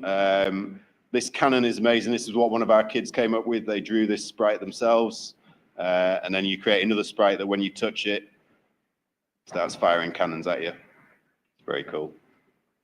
And then a frog that burps fire, because why not? But yeah, so has everyone managed to get to their login? Yeah. Can you see all the, so you can play any of the levels if you want. You can just jump into remix this straight away. And then your handout's got just a little bit of code. But yeah, I might just wander around and ask you questions if that's all right.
One thing is when drawing a platform, the key selector, well, so if you see that and you want to test your game, as soon as you move like that, the platform is quite a moving piece of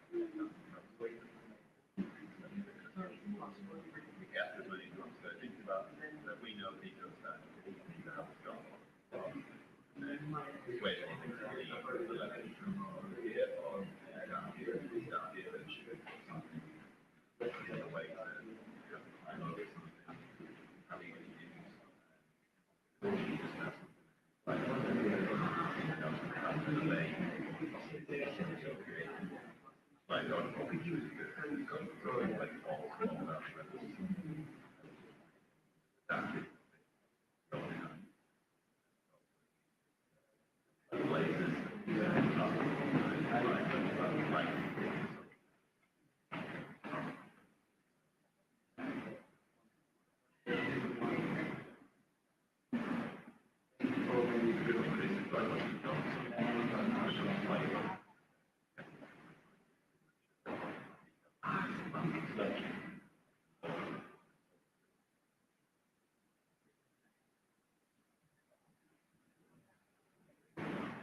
So in this, you create, you create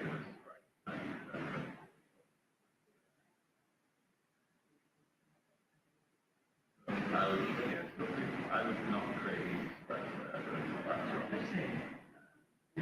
yeah, you have to move, that's fine. If you don't want to, I wouldn't create that.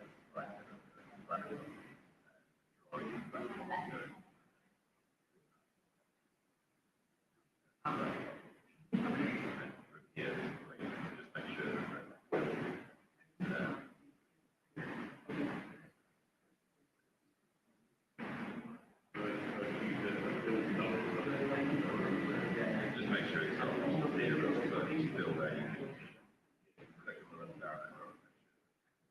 This is where click on oh, actually, it doesn't make sense outside. Now you click reflag, make sure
yeah, I mean, with my reason, if we like have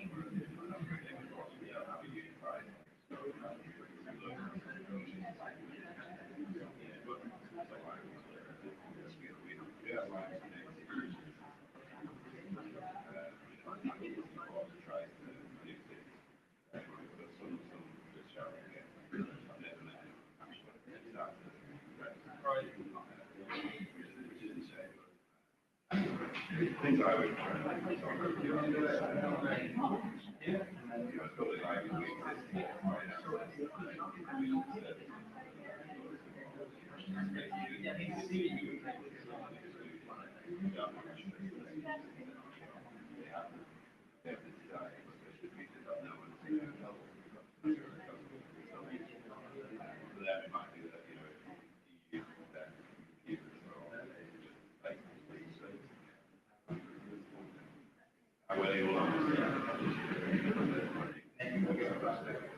Has anyone created their own sprite? Their own little monster or anything? Using the existing one.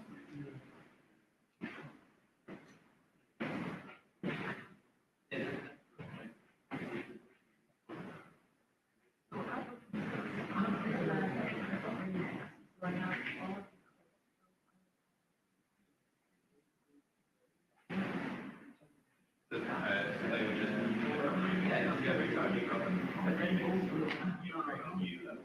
The remix level will always do that, as long as they can all use the same level. So if you go back to the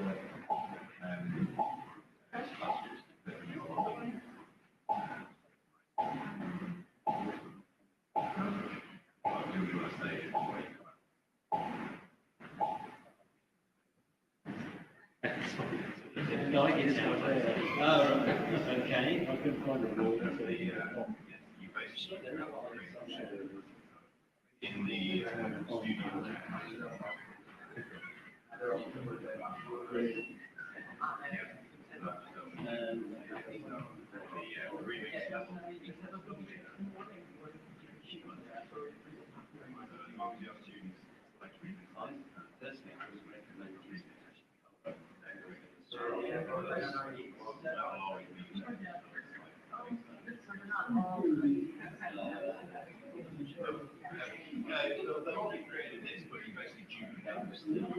in the studio.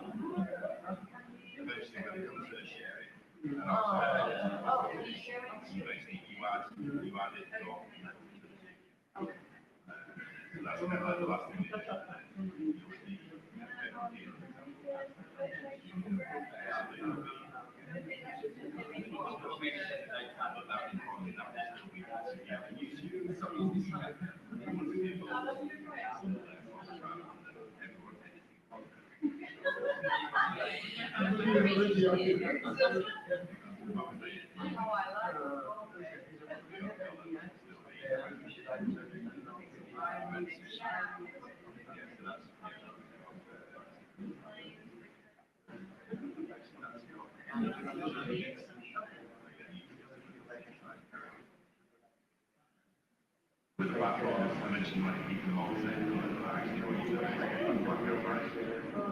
is black outline, it's fine. This code.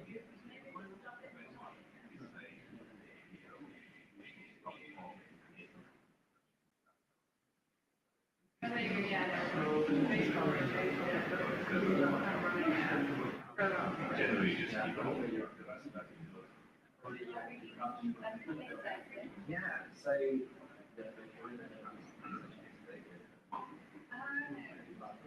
Yeah. Yeah, so you do I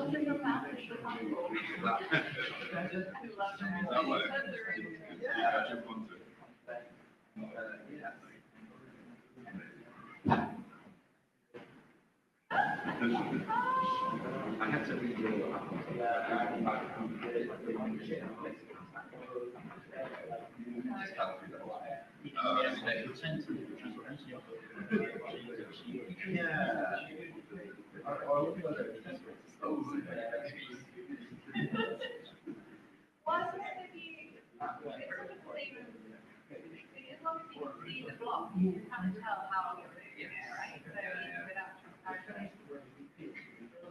or you can make it really, really fine.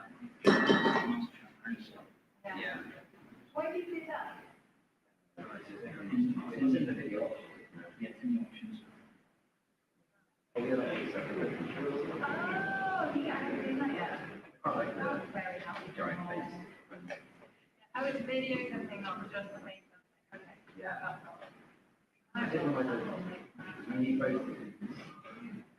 I've never used video something. I never used to take something, but then I'll get myself to use it. Yeah. I mean,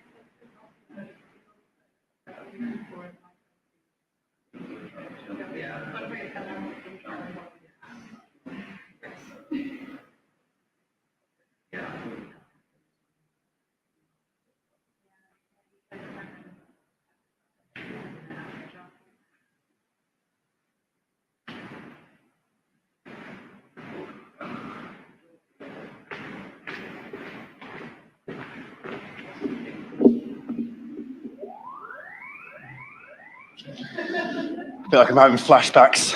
No, not more noises.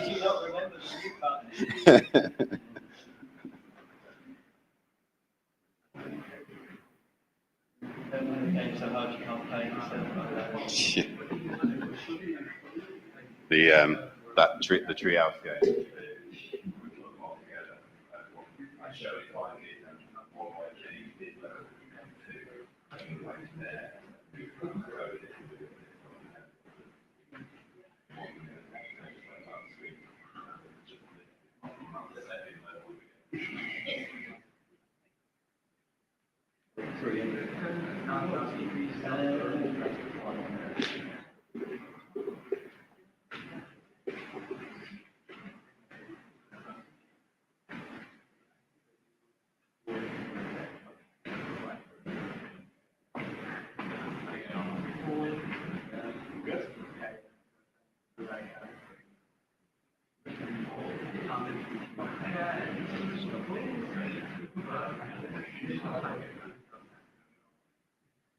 So you can use the, for this code here, use the second one.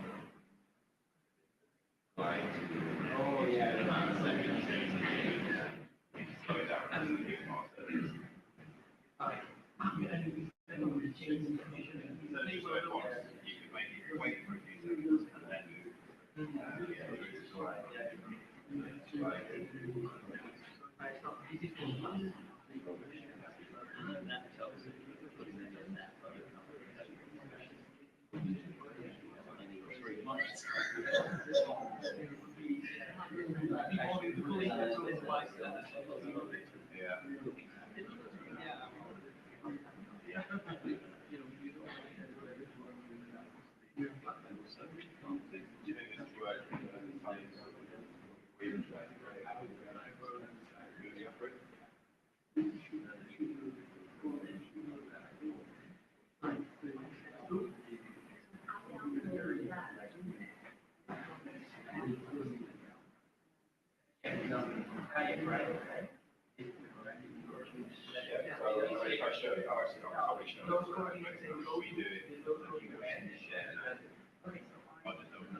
We've still got about 5 minutes, but I just wanted to talk about how you share your projects at this stage, because obviously they don't automatically get added to your classroom. So when your students have all gone into the remix this level, they'll do all their change, whatever.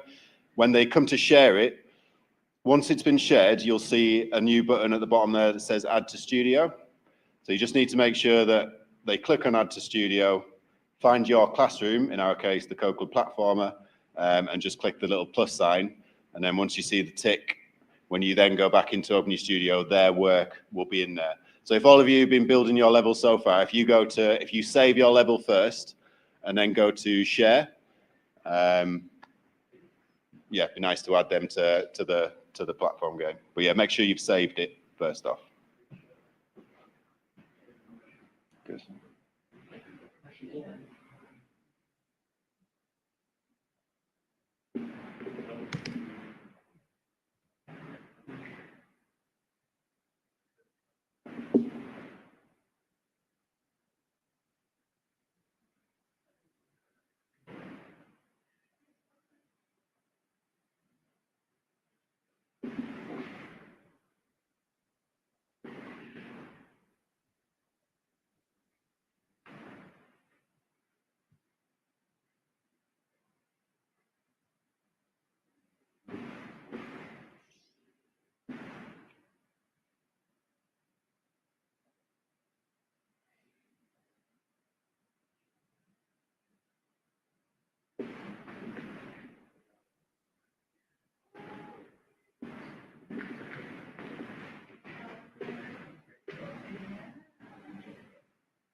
One thing we use in Black actually is quite a lot of those do have the Black woman, the characters of the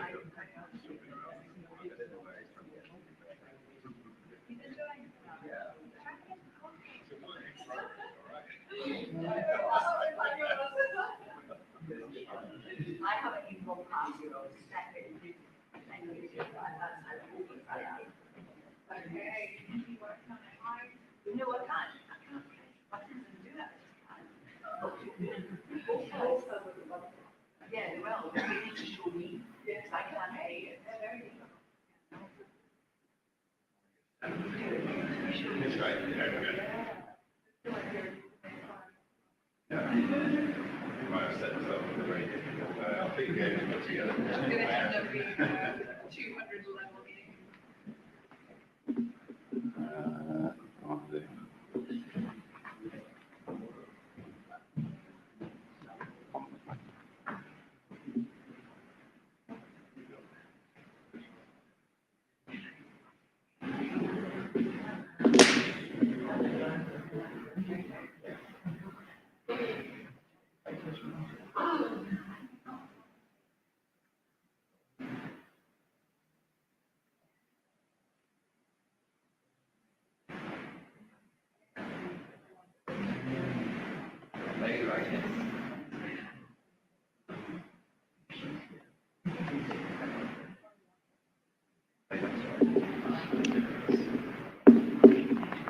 Right, so I think we're just about finished for our session now.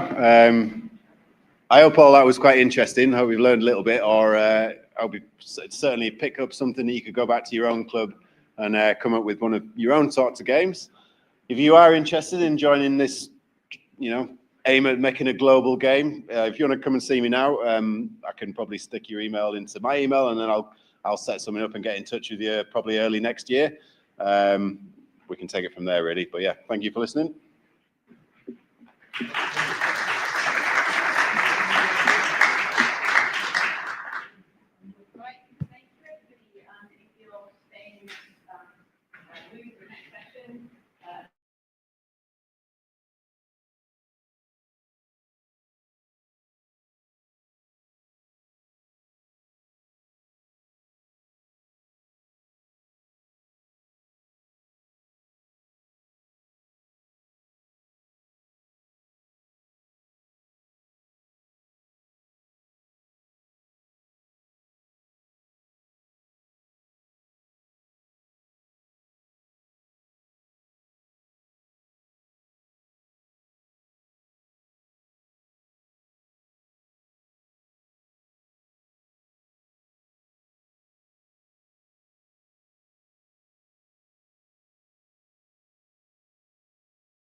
I am indeed. Thank you, Tamazin. So my name is Lizzie. I'm part of the Coolest Projects team, and as Tamazin said, I'm here to tell you all about Coolest Projects. So could you put your hand up if you have heard of Coolest Projects, if you've taken part in Coolest Projects? Amazing, great.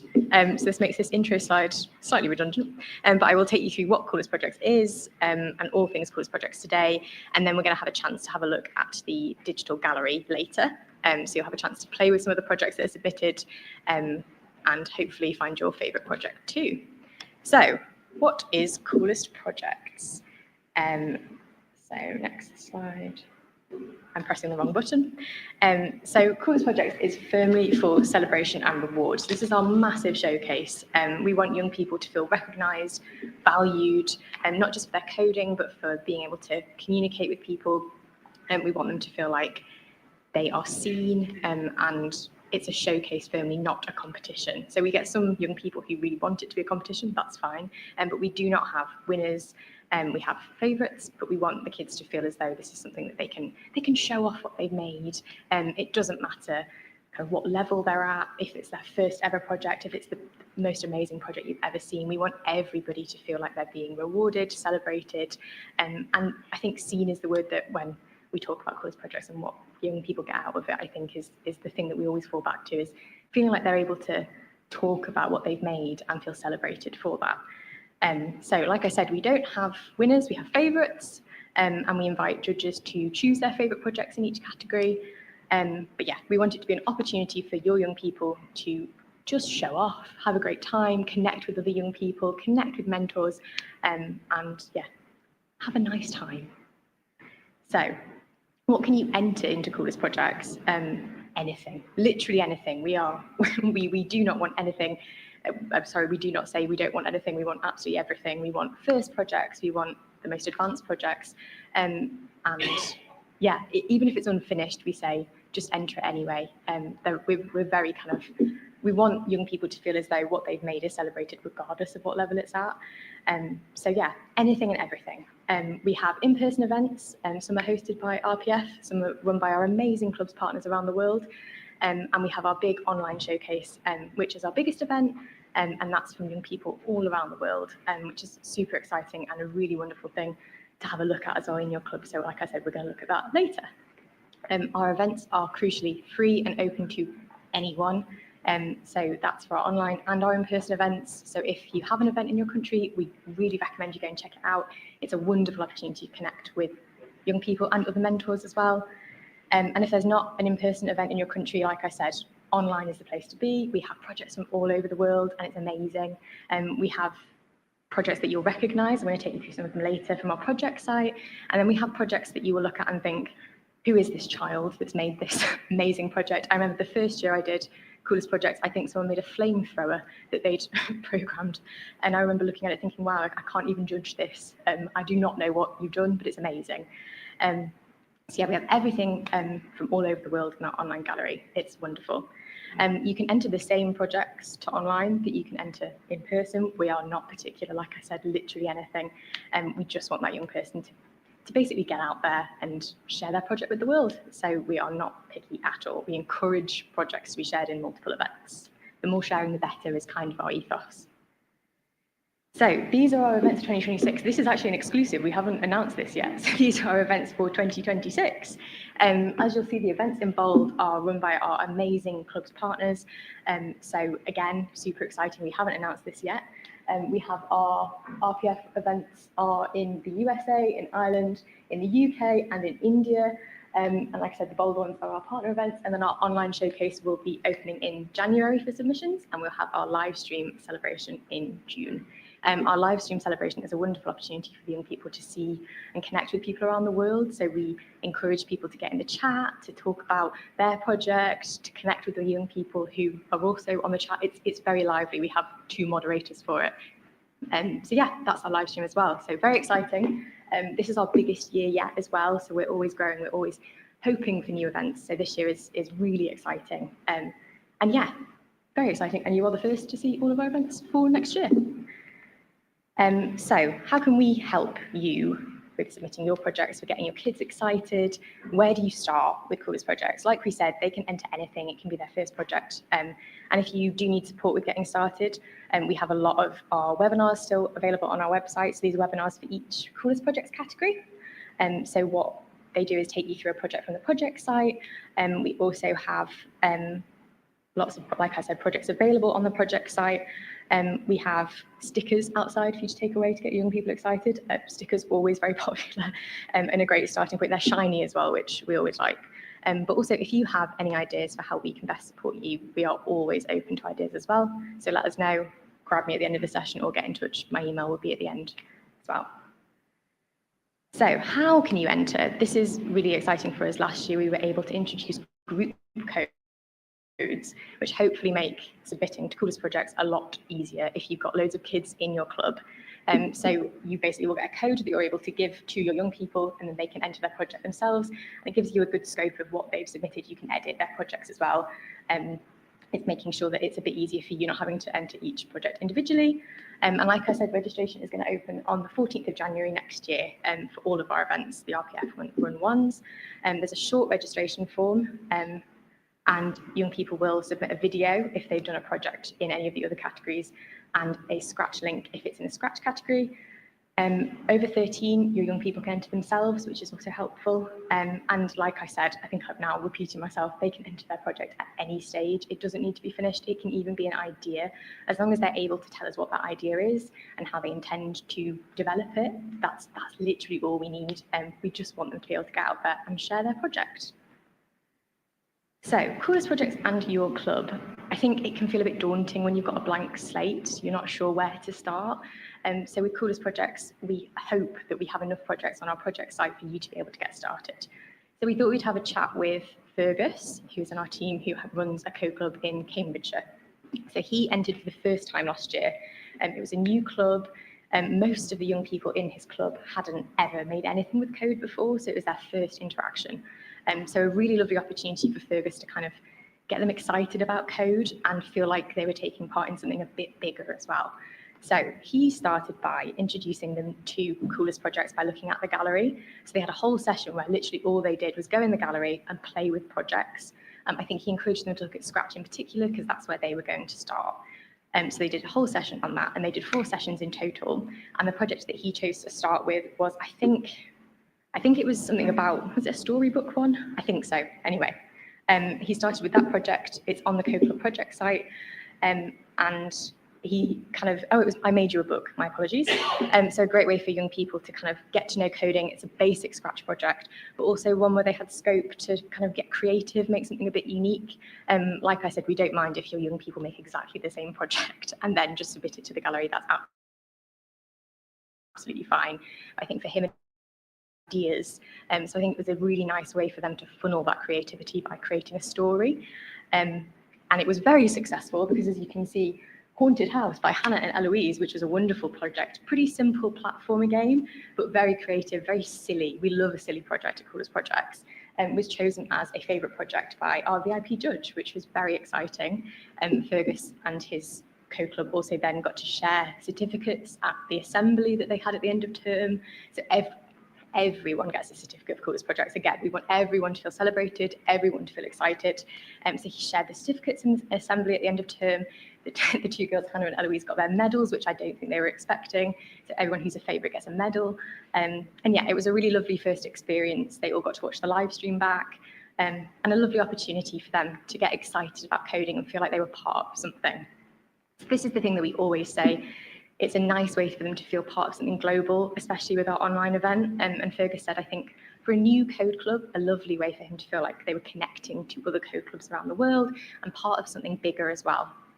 So a really lovely first experience for him and his code club, especially because they were chosen as favourites, which I can't guarantee, but really nice for him and his young people. So on this next slide, what's it like at an in-person event? I'm going to bring Tamazin on stage as an impartial, completely impartial person to talk to us a bit about in-person events.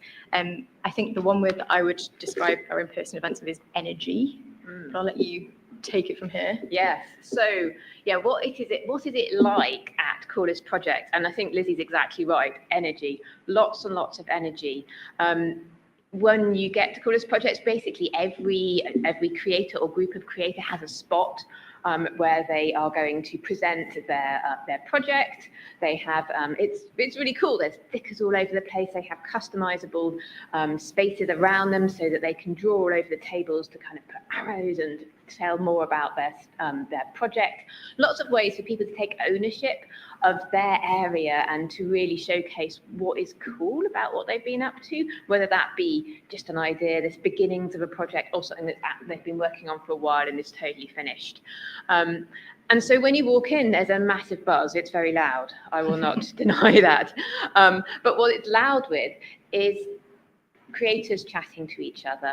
I think one of the things that's really surprised me about Coolest Projects is how a bunch of kids who maybe have not met each other before really get excited about meeting each other. My code club in my kids' primary school has some of the quieter members of the school in it, and I've always wondered about how they would fare at Coolest Projects, whether that would be overwhelming. And I know other code club leaders have felt the same. But actually, I think what it's like for kids is they're suddenly surrounded by people just like them who whatever they've been doing, wherever they are from, all have this passion for their projects. And so this excitement where they're sitting down, they're sorting out their project, and then they're seeing what the person next door does. Wow, that's so cool. There's this really collaborative attitude where everyone's talking to each other. Each creator has a point where they should be near their project so they can tell the judges about it. But for the rest of the time, they're free to wander around and see other projects, and they really do. Even the kids who come in who are the quietest, possibly don't know anybody, very quickly they pick up this buzz and it's like, oh, you can go and see this person. What's happening over there? Is that a guitar? Yeah. It's like, what is this giant piece of polystyrene that's turned it? I mean, really, there's so much to look at. And so the kids wander around, they talk to each other, they show each other things.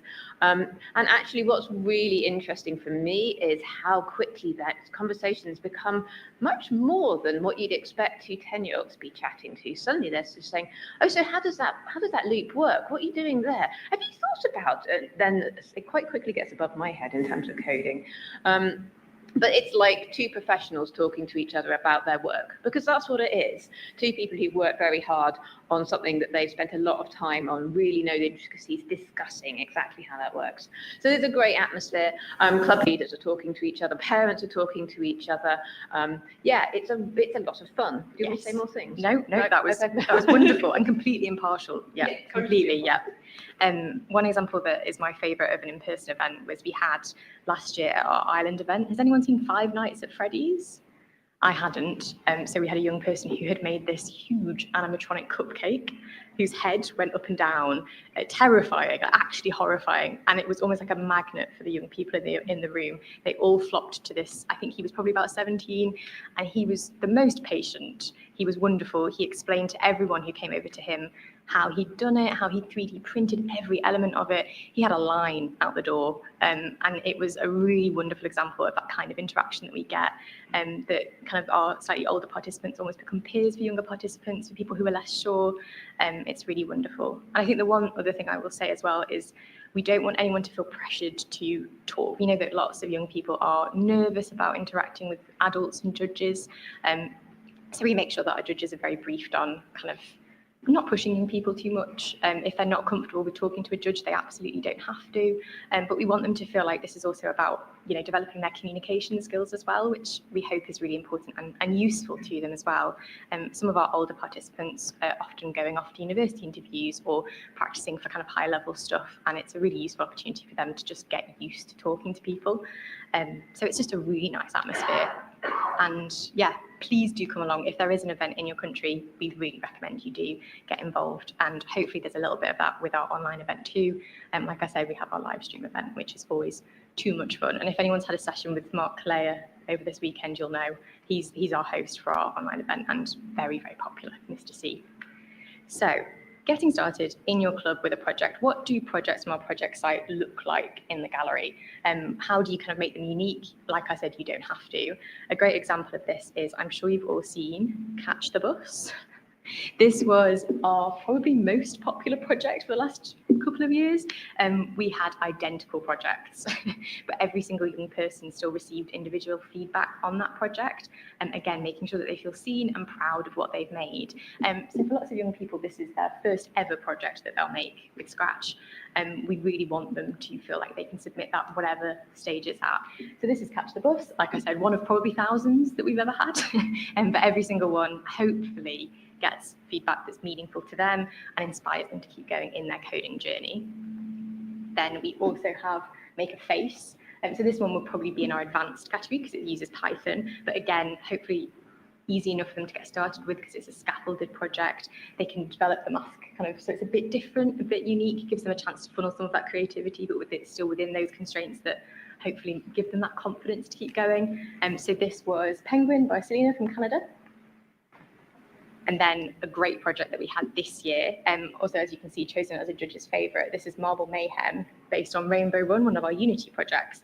And again, a nice chance for them to create something different, go a bit wild with it, or as I think is the case with this project, basically just do the project from the project site. The judges still absolutely loved it. And Neth, who made the project, his explanation was lovely. He'd done a video where he took us through it, what inspired him, what he would do next. So a really lovely project, despite being pretty much the same as something on the project site. It was wonderful and chosen as the judge's favourite. I will say the judges are completely subjective. There's no real criteria for choosing a favourite, and we want the young people to know that this isn't a competition. If they don't win, which we don't have winners, but if they don't win, it really isn't the end of the world. The whole point is that they get out there, they share their project, and they make something. Literally anything. I cannot stress enough. We do not mind. We are not picky, and the judges will choose some really random projects as their favourites, and we can't explain why. But we have different VIPs every year from different backgrounds, and hopefully that gives young people a bit of inspiration as well. We get judges from Meta, for instance, from Amazon, and then our VIPs are all sorts of amazing people from across tech. So hopefully a bit inspiring for them as well to know that their project's been seen by someone who basically knows what they're talking about. I don't really. So I'll see someone's really advanced project and think, amazing, you're the favourite, and then I'll get someone with a tech background to look at it and they're like, oh yeah, that's pretty basic. I'm like, okay, fine. So it is very subjective. So please make sure that young people know, please don't take it personally if they're not chosen as a favourite. Every project is amazing and every project will be celebrated. We also wanted to talk a little bit about our AI category. So this is a brand new category that we introduced last year. I think AI can feel a little bit daunting, especially if you're young people. There are a lot of buzzwords around it, and it can feel like, again, where do I start? We had lots of AI projects this year. It was amazing. We didn't know what to expect, but we had projects from our project site, and we had projects that young people had pulled out of the air, basically. It was amazing. So in the picture, one of our amazing young people who entered her AI project to our Ireland event this year. It was our only project in the category. We just launched it, so she was on her own in her category. But it was an amazing project that basically translated into the Irish language. It was wonderful. It was a really wonderful project. Obviously the favourite because she was the only one, but I think it probably would have been anyway. But we want to really stress that the AI category is not a daunting category at all. We have our scaffolded projects on our project site. If anyone's ever used machine learning for kids, it's an amazing tool and a great place to get started with your young people.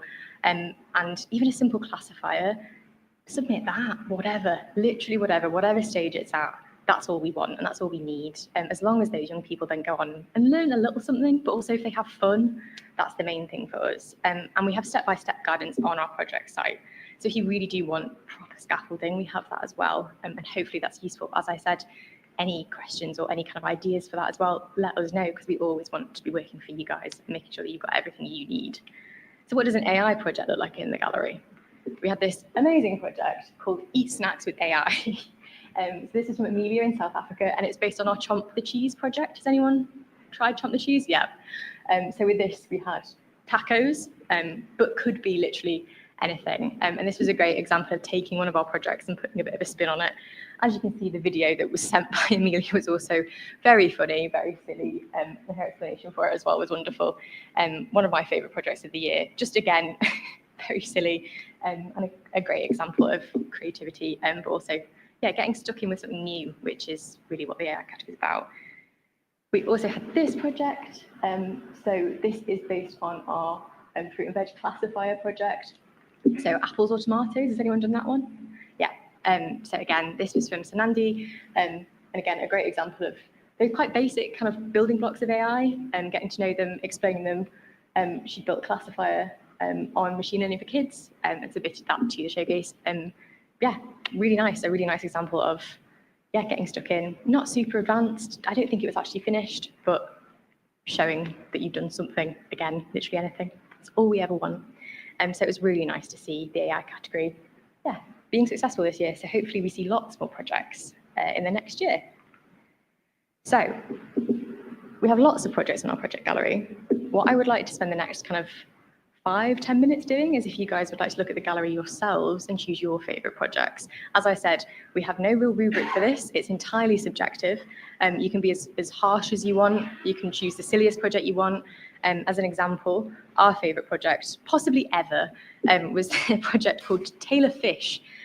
So this was a project that 3 young people made in Scratch based on Taylor Swift's song 22. And the description for this project was simply the music video to 22 by Taylor Swift, but instead of people, it is fish.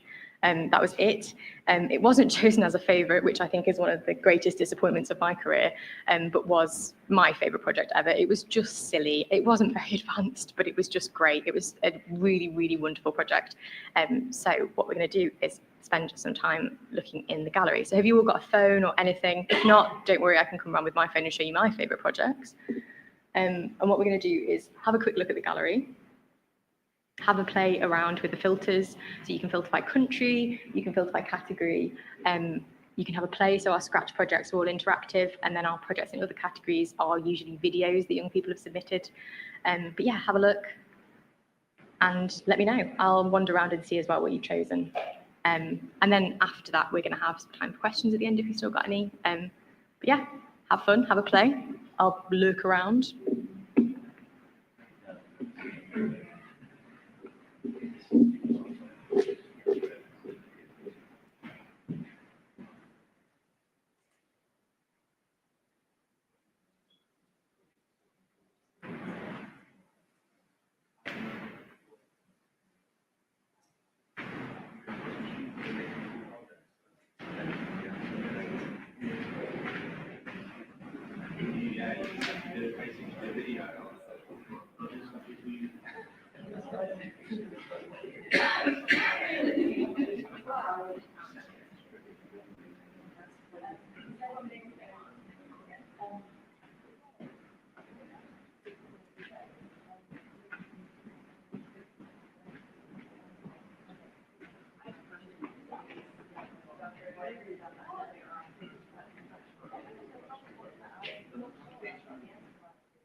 Obviously not too far. Yes.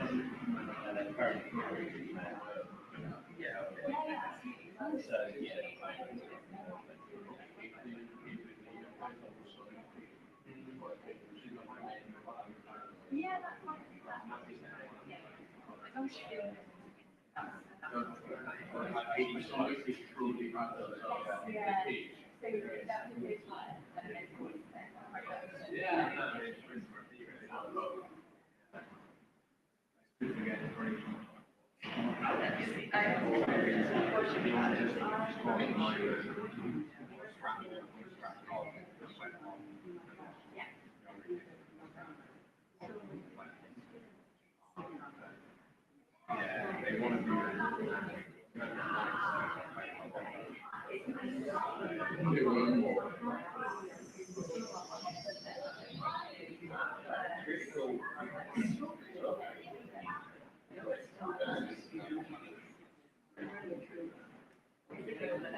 Yeah,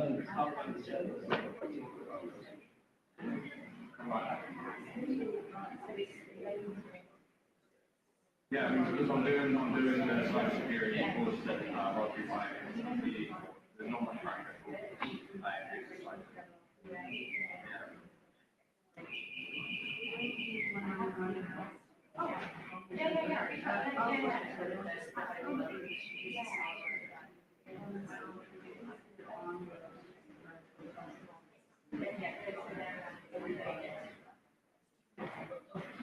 Exactly. I don't know if I want to take the risk. I don't know if he's going to be liable.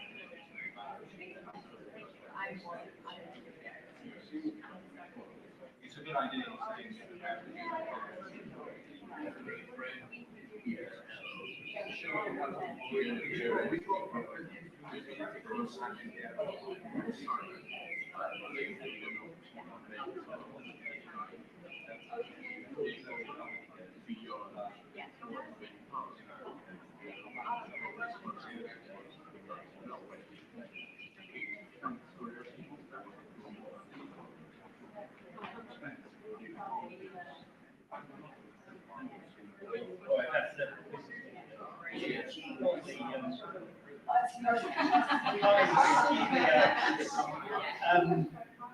The Union Party Cricket Centre,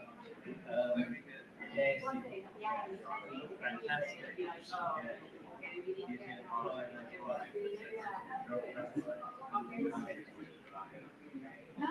This is the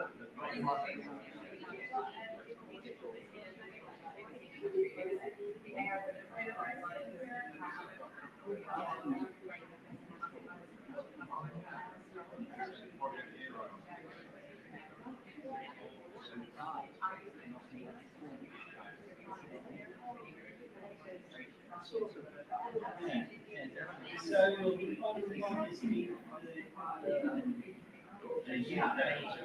university, where is that? Yeah, it looks like where we are.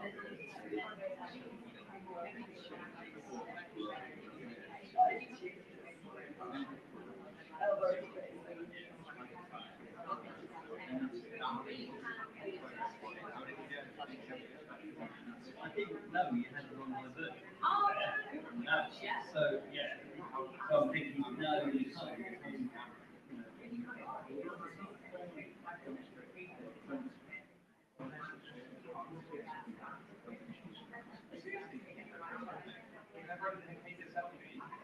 When it pointed out that you can. It's either long history stuff, yeah. You know that Oscars one, but Bradley Cooper gets it, it'd be like the biggest ever.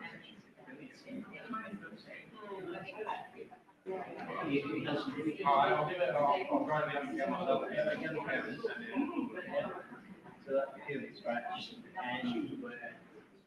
and regardless of he's like one, he's like two,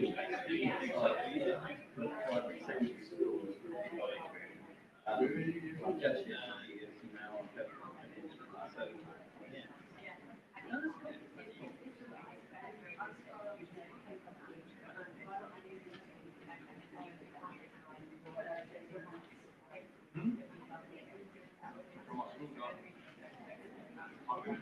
Is that where the event's going to be?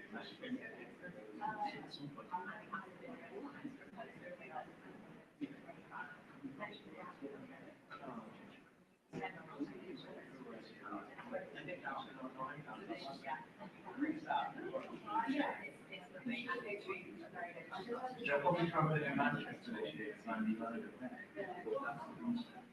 And this is not just it's our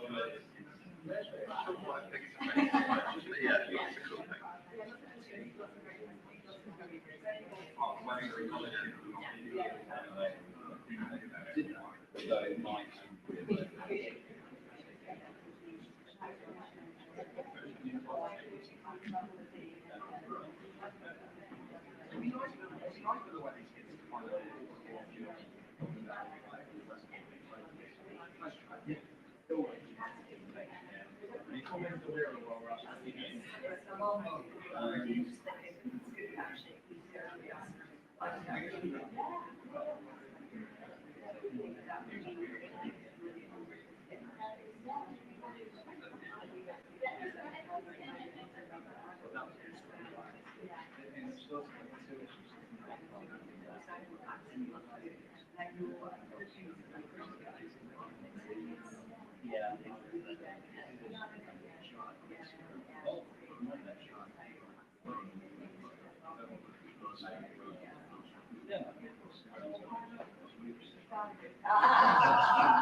Hello. Have we all found a favourite project or a project on the project site? Yeah? Lovely. So, final part of the talk. First of all, does anyone have any questions or have they found anything that they'd like to talk about particularly? No? Lovely. Great. And does anyone have a particular project they feel very passionate about that they'd like to describe or talk about? No? Great, wonderful, makes my job easy. So as I mentioned earlier, we really want this to work well for you and your young people. So if you have any questions or suggestions, ways you think the process could work better, please get in touch. We are not precious at all. In fact, we encourage we encourage constructive criticism. We want this programme to be as good as it can be. So you can get in touch with us. That's my email address and my colleague Helen's email address. And if you'd like me to write it down for you, let me know. You can also get in touch on the Co-Club Slack, which is #CoolestProjects. We also have a newsletter that you can sign up for as well, which gives you information about events that are happening, hopefully in your country. But please all take part in the online. I will again stress it completely to your young people. Nothing needs to be finished. It can be rubbish. It can be an idea. It can be the worst thing they've ever made. As long as they've made something, that's all that matters. And we want to see it. We really do. As I said, our favourite project was Tailor Fish. So really, anything that makes us smile is worth sharing. So thank you so much. Again, if you've got any questions and you want to grab me at the end, please do, and please enter your projects to Coolest Projects. We want to see them, and we really appreciate every project that comes into the gallery as well. So thank you.